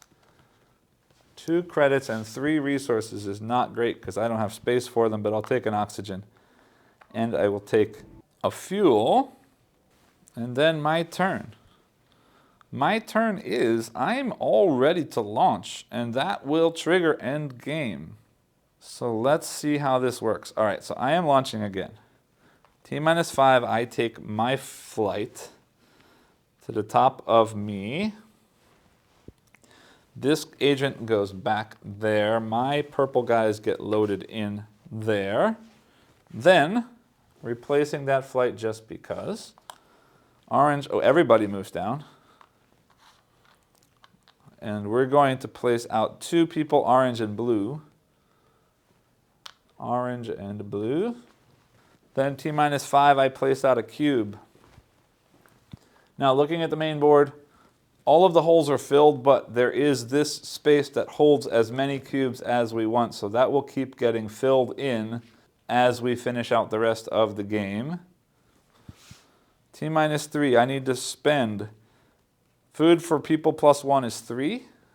Good.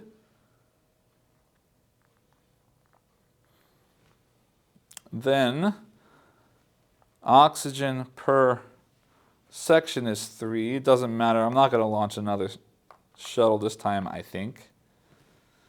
Whoops, I just realized that should be flipped. But now I'm knocking everything over. Then, fuel. We're going on a 3 fuel journey, so that goes down to 1 because I have the ability for the extra fuel. Also, I just realized I triggered this ability again when I placed the cube for my new launch. So I get 1 something. And realistically, it's not going to matter, but let's take an oxygen. Then, T-2, I could have taken a point. Am I going to launch again? No. I'm taking 1 point instead for that funding bonus. Nothing to flip over, but I am scoring because I'm flying here 1 point per segment. 1, 2, 3, 4, 5, 6 points. Puts me to 71. T-1, I'm loading this into there. T-0, I'm flying away. And that's the end of my turn. So what's going to happen now is AI finishes their next turn. We both get 1 full turn, and then after the final full turn, we each get to go to 1 final destination on all of the cruises that are currently launched at that time. All right, so AI's turn. This guy does a day in space. When they get a day in space, they're simply going to get 1 reputation for each person in their cruise. So they're getting 2 reputation. 1, 2. Then the other guy also gets a day in space. Again, 2 reputation. 1, 2. Then they take their turn, but they don't have anybody here, so they're simply bringing people back, and they've only got 1 worker, so he comes back, or she comes back for 1 more point. 54.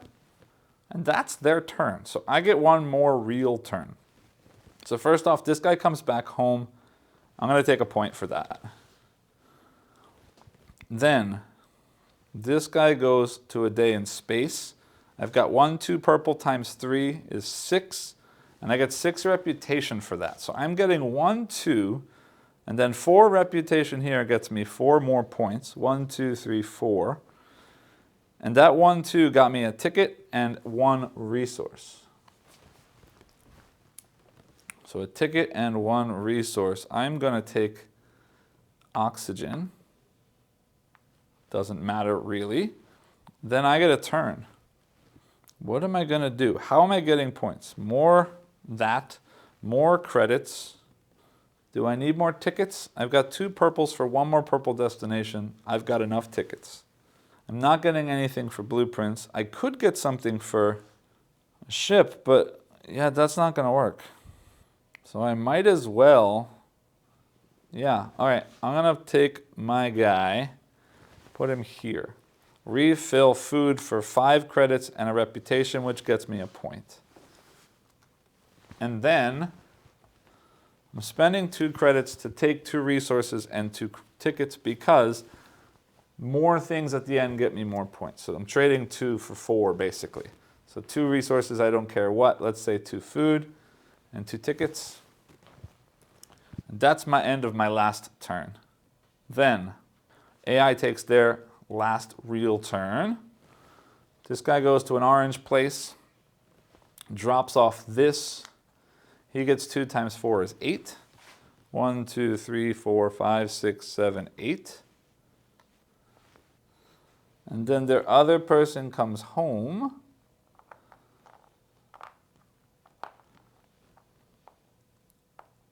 which triggers that to go away. They go away, which I should have also done. They go away. This goes away. It's not a big deal right now. Then they take their turn flipping over the top card, placing at the top left corner, which bumps this yellow guy, who's going to bump me, and I'll take a point. And they're trying to get their scientist, which now does cost 6, so they will do that. And doing that gets them 1 more point. And they placed in the top left corner, which does not connect to the scientist, so that is the end of their turn. So finally, my turn. I'm going to the final destination. I'm going to skip the day and space because that gets me reputation, but it only gets me 6 reputation.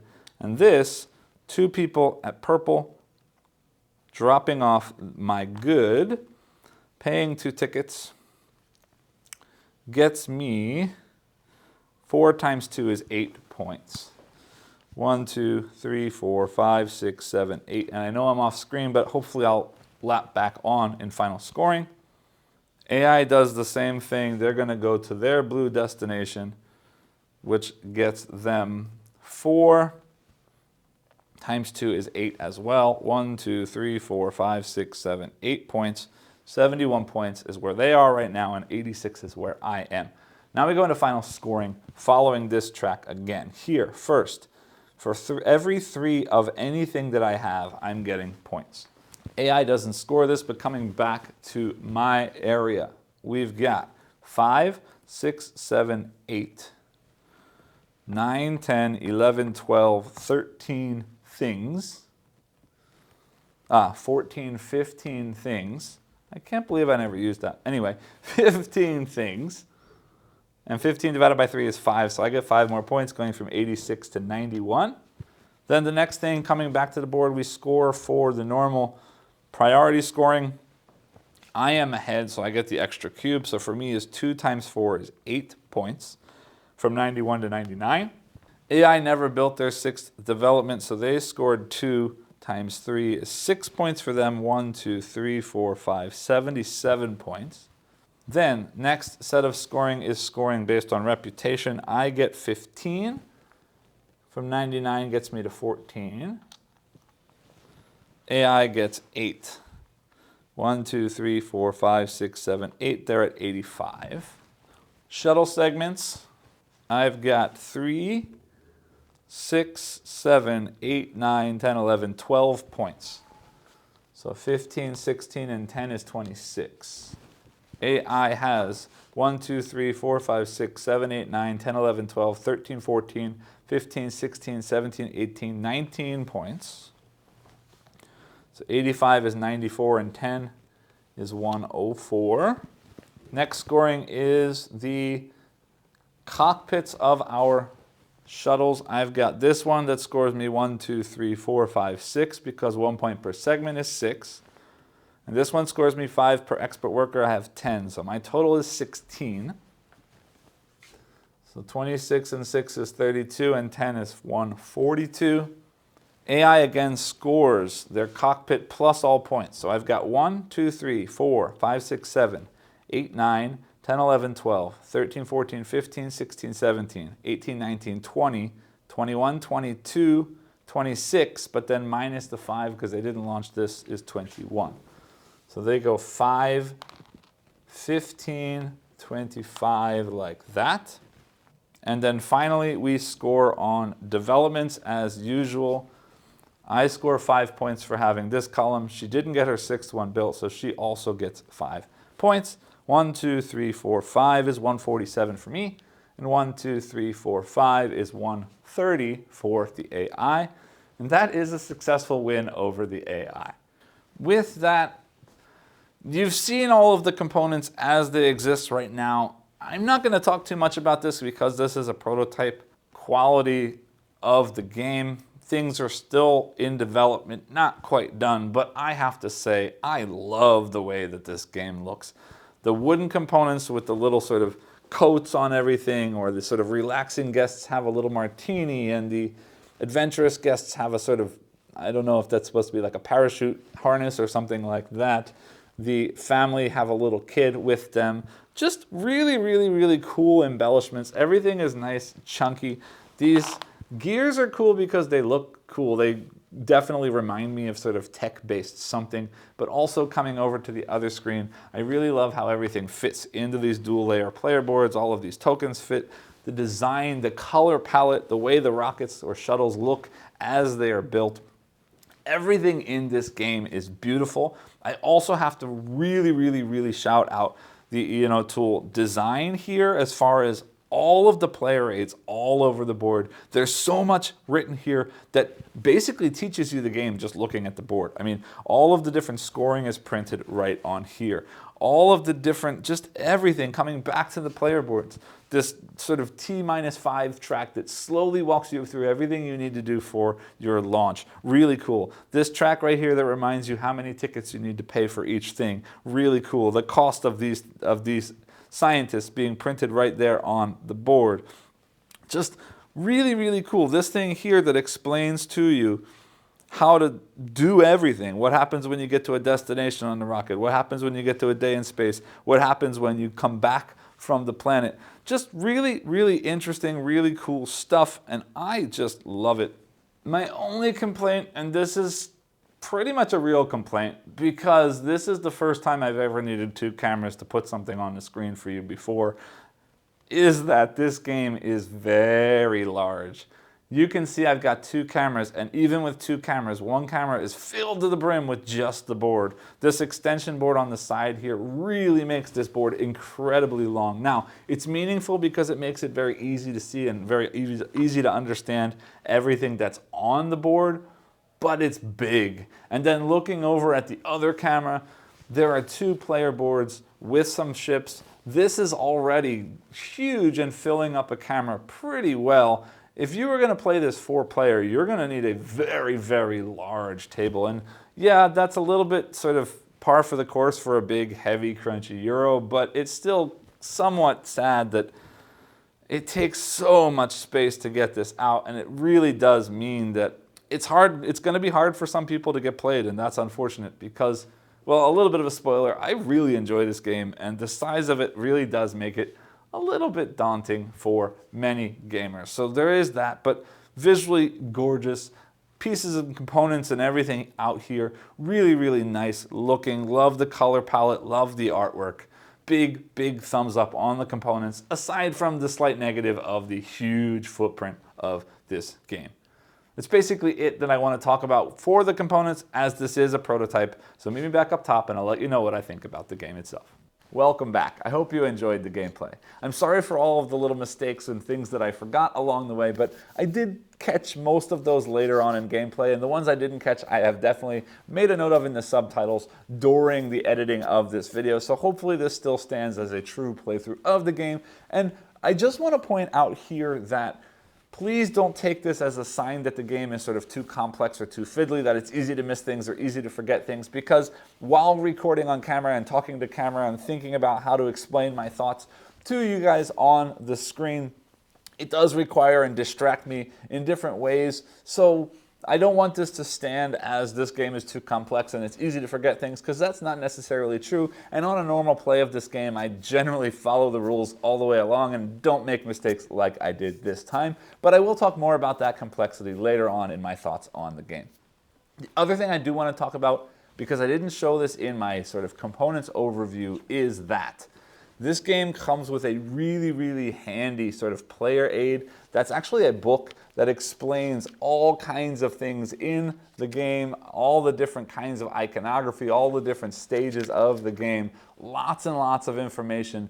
Super, super handy. Now, I already think the rules in this game are pretty straightforward, or at least pretty easy to understand, and I'll talk more about that soon.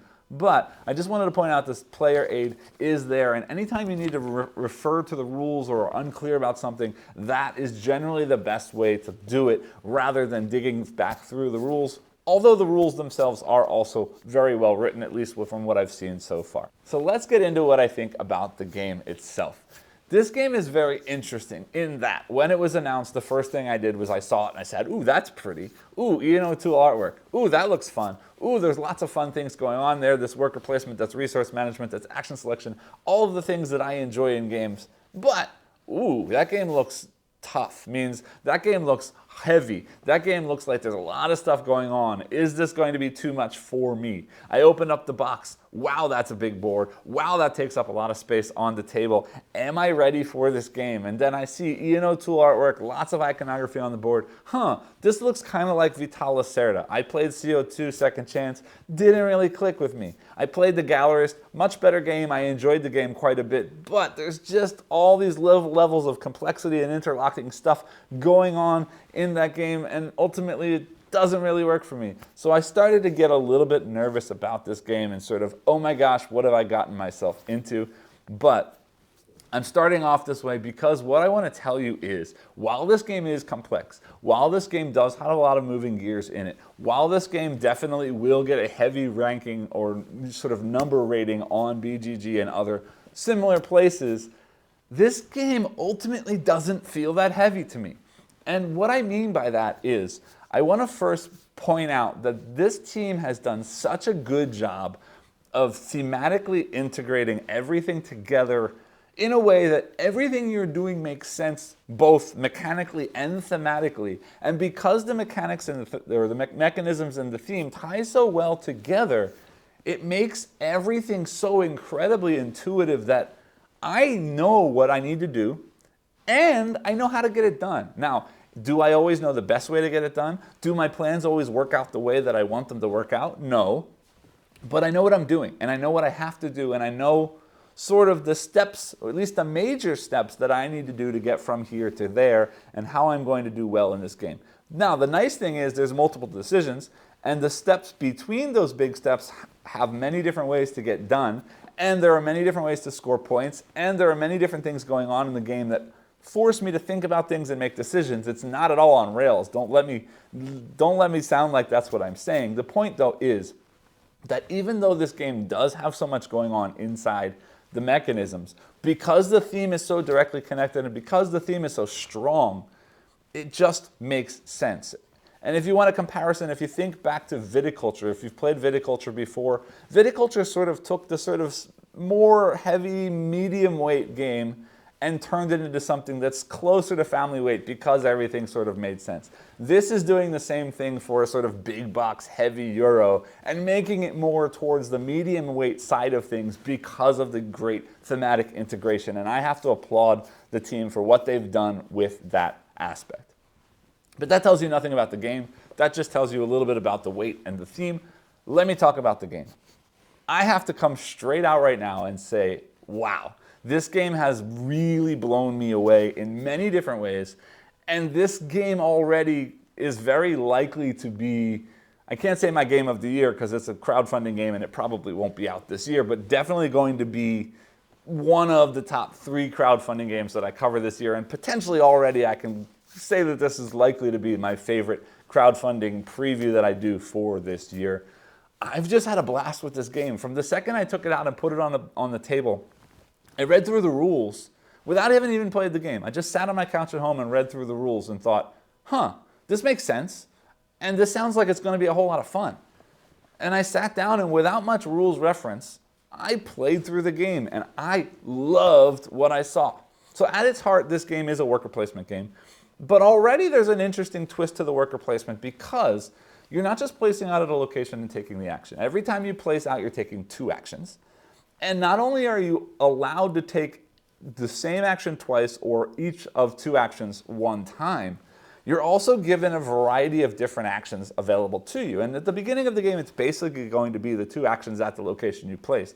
But throughout the game, you're placing out those development tokens that are sort of adding branches and adding connectivity to adjacent spaces or adjacent worker placement locations, so that any location that I place in now could have up to 6 different actions available to me that I can take once each of 2 different actions or 1 action twice. And that decision space already takes an average worker placement game and boosts it up, because now Don't feel restricted that somebody's in a spot, I can't go there, I can't take that, I don't know what to do. But more importantly in this game, two things. Number one, I never blocked from a spot because I can always place on a spot and bump somebody out of that spot so that I can use it. Now granted, I'm giving that person something for bumping them out of that spot. And then I can take that spot. So I have to worry about, am I helping somebody else when I kick somebody out? So that is a consideration, but I'm not blocked. The only way I'm blocked is if my own piece is in a space, and there's even an ability to get around that, but I'll talk about those abilities a little bit later. But more importantly, on top of that, not only don't I feel blocked because the space isn't blocked, but also there are so many different pathways to get to where I'm going in this game that it just opens up the world of how do I do what I want to do, how do I score points, and how do I make those things connect together, right? I know that I need to build rockets to send cruises into space, to get points, to get resources, to get stuff, but in order to launch that rocket, I need to have sort of segments. I need to build the rocket. I need to have the customers or the guests to ride on the rocket. I need to schedule a cruise that that rocket is flying to. And there's all of these different things I need to do, but I can get resources through a variety of different things. I can go to the silo and take resources that are available. I can pay credits to buy resources. And if I need to, I can even take a reputation hit to basically steal resources. I guess that's why I'm losing reputation. But there are a variety of different ways to get the resources. There are a variety of different ways to get credits and tickets. There are a variety of different ways to upgrade yourself and upgrade the board to make things happen differently. And it just opens up the decision space, but in a understandable way. It's not that it's becoming overwhelming because I've got so many decisions and I don't know what to do. No, I've got 5 or 6 decisions, but I've got 20 different ways that I can get those 5 or 6 decisions to happen, and that's where the fun is. How do I make the right pathway that gets me to the decision that I want to make right now, and then how do I chain those decisions to get to something that's going to score me points ultimately so that I can do well and win the game? And it's just a whole lot of fun. But along the way, these decisions become more and more important because I said this is a resource management game, and I mean it, because the resources, and especially the credits and the tickets in this game, are incredibly tight. So how I plan to make sure I have enough stuff to do the things that I need to do when I need to do it becomes an additional level to the puzzle that really does add something and makes this game feel even more fulfilling as I get things done moving through. So this combination of combined action selection with worker placement spots that sort of grow and evolve and give you different decision possibilities, combined with this tight resource market management kind of thing going on, really does make for a nice puzzle.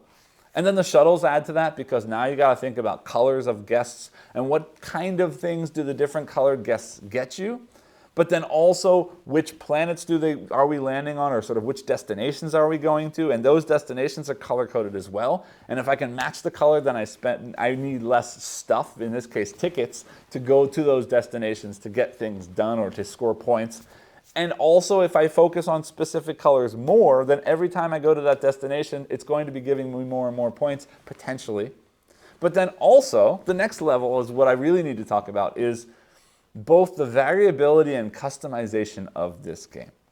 So every game you play, you've got the agenda cards, you've got the technology cards, you've got the unique ability given to the expert worker, and you've got the sort of abilities that you unlock by delivering goods to the destinations as you bring your cruise ship to those places. And all of this stuff tied together, first off, gives a ton of variability to the game because each of those agenda cards, and there's quite a few of them in the game, is a unique thing that you can use as an ability. But again, those agenda cards also need to be spent to refresh the silo. Those agenda cards also need to be used to, well, not need to be, but can be used as additional resources if you ever find yourself sort of short on resources later on in the game. There's just so much going on in here that adds to the variability just in that agenda deck. And then every time you play the game, you get 4 different technologies. And these 4 different technologies are going to tweak the rules in specific ways. Maybe I use less resources to go on my cruises. Maybe I can squeeze more people into my rocket before it goes into space. Maybe I need to spend less tickets to get guests to come into my cruise. And there's just a variety of different technologies that not only aren't available to me at the beginning of the game, I sort of have to buy in or rent those technologies from other people to use them, but also every time I play the game, the mix of those is going to be different. So the way that I approach the puzzle, even if the puzzle ends up being the same, the way that I approach the puzzle and how I interact with the puzzle is going to be hugely different each time because of those technologies and those agenda cards and how they come out. And then add to that the expert worker. Now the expert worker gives me some other kind of ability. Maybe now I can get a funding bonus or some kind of boost every time I bump somebody, not only when I get bumped. And this adds another twist to the game because every time I play, upgrading to that expert worker may or may not be important depending on what the additional ability they give me is. But even if I don't like the ability, they give me an extra worker. And I should point that out because something else that I really love that this game does is it's not just everybody plays, turn is over, get your stuff back. Everybody plays, turn is over, get your stuff back. This is a constantly running game. There are no sort of rounds or turns except for those 3 stages of scoring. So basically, you only get your workers back when somebody bumps them back to your board or you decide to sort of waste a turn or are forced to waste a turn because you don't have any workers left to recall everybody back. But I say waste a turn, but it's not really waste a turn because you're getting funding bonus every time they come back, which is just a little boost, but you also get to take an action that's adjacent to one of your development tokens, which means now that those development tokens you're placing out are not only being placed out to connect spaces together so when you place a worker you've got more options, but also so that the adjacency to those development tokens means something later when you do this coffee break or whatever, I forget what it's called, sorry, when you do this rest action and bring everybody back, it gives you more options or it gives you the right options depending on where you've put out those development tokens. So more and more and more and more stuff. And then there's more customizability, again, as you drop off the goods at different color destinations, because each set of destinations gives you different abilities. Now I can go from having 3 rockets of 3 size to having up to 4 rockets of 4 size. Now I can go to when I move forward on reputation, I get stuff rather than just losing reputation to get stuff. When I get reputation, I get more reputation. All of my workers work like expert workers. There's all of these different things that you can tweak to twist the rules to fit the strategy or the tactics that you're using in any given gameplay. And this combination of customizability and sort of the variability of how all of the actions are placed out at the beginning of the game, because that will change the game quite a bit when those actions are adjacent to different actions, plus the agenda cards, plus the technology, plus the expert worker ability. It sounds like a lot, but it all integrates together in such a way that it makes sense and it really changes up the variability every time you play in the game. And every time I play this game, I enjoy it for different reasons. Even if I do ultimately do the same kind of things to score points for most of the games, and I don't have to. I could focus on development points. I could focus on cruise points. There are options. It's just my strategy or my style is similar every time I play the game, but because of the changes in agenda and technology and expert bonus and the customizability of what I'm sending and what I'm flipping and so on, it feels different even if I'm trying to accomplish the same things every time. And then there's also the company goals that I'm trying to score as sort of mid-game scoring goals that forces me to try different things every time I play the game, which is something I always appreciate because I'm generally not somebody who's great at saying, let's try this time, unless I need to try this time to get something done.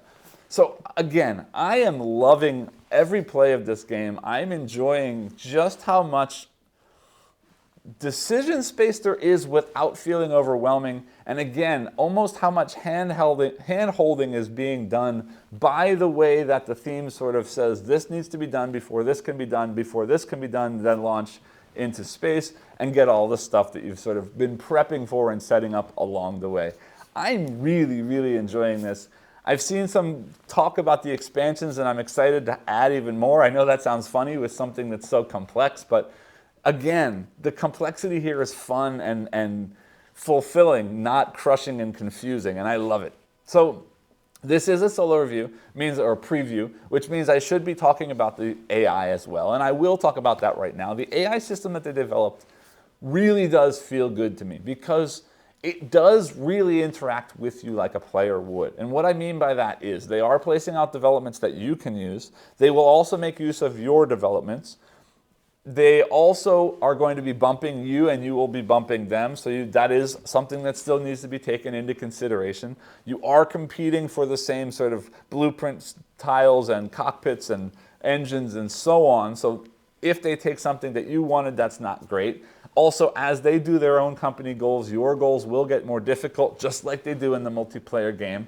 So the way that the game plays out does basically feel like you're playing a multiplayer game, though I haven't played multiplayer, so I can't exactly say that. But basically what I mean is, it's not hugely breaking the rules in any way. It's also somewhat predictable because you can see when it has workers, when it doesn't have workers, what it's able to do and what it's not able to do, when it might be scoring the company goals so you can rush something if it's rushing something instead for you.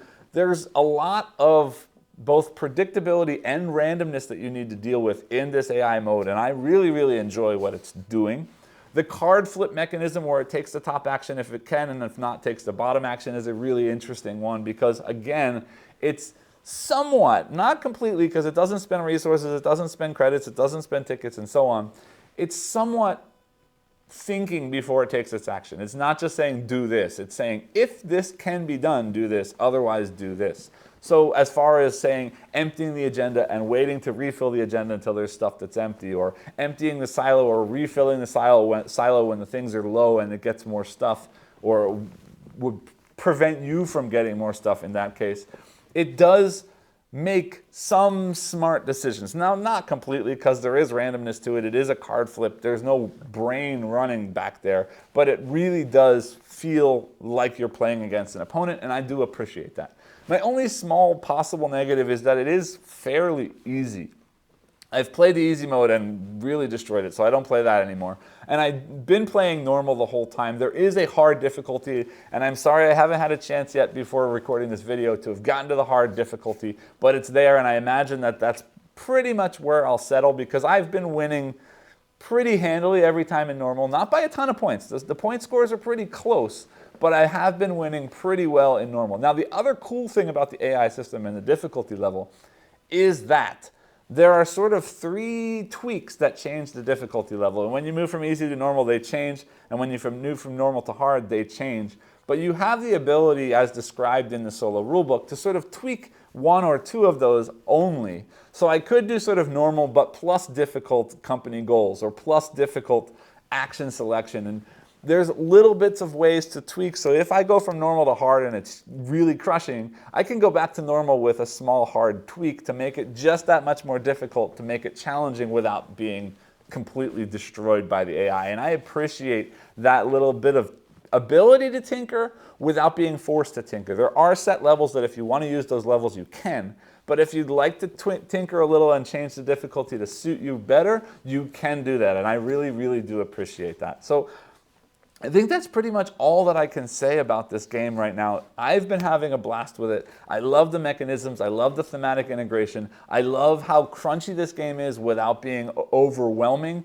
I look forward to seeing more. I can't wait to try out some of the expansion content for this game.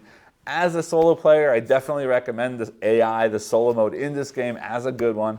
As I'm putting this video up, this game is still running. The crowdfunding campaign for this game is still live. Follow the link down below to head over there and take a look at the campaign if this seems like something you'd be interested in. As always, I hope that you enjoyed this video, and if you did, please remember to like, subscribe, and click the bell icon below, and I'll see you all next time. Thanks.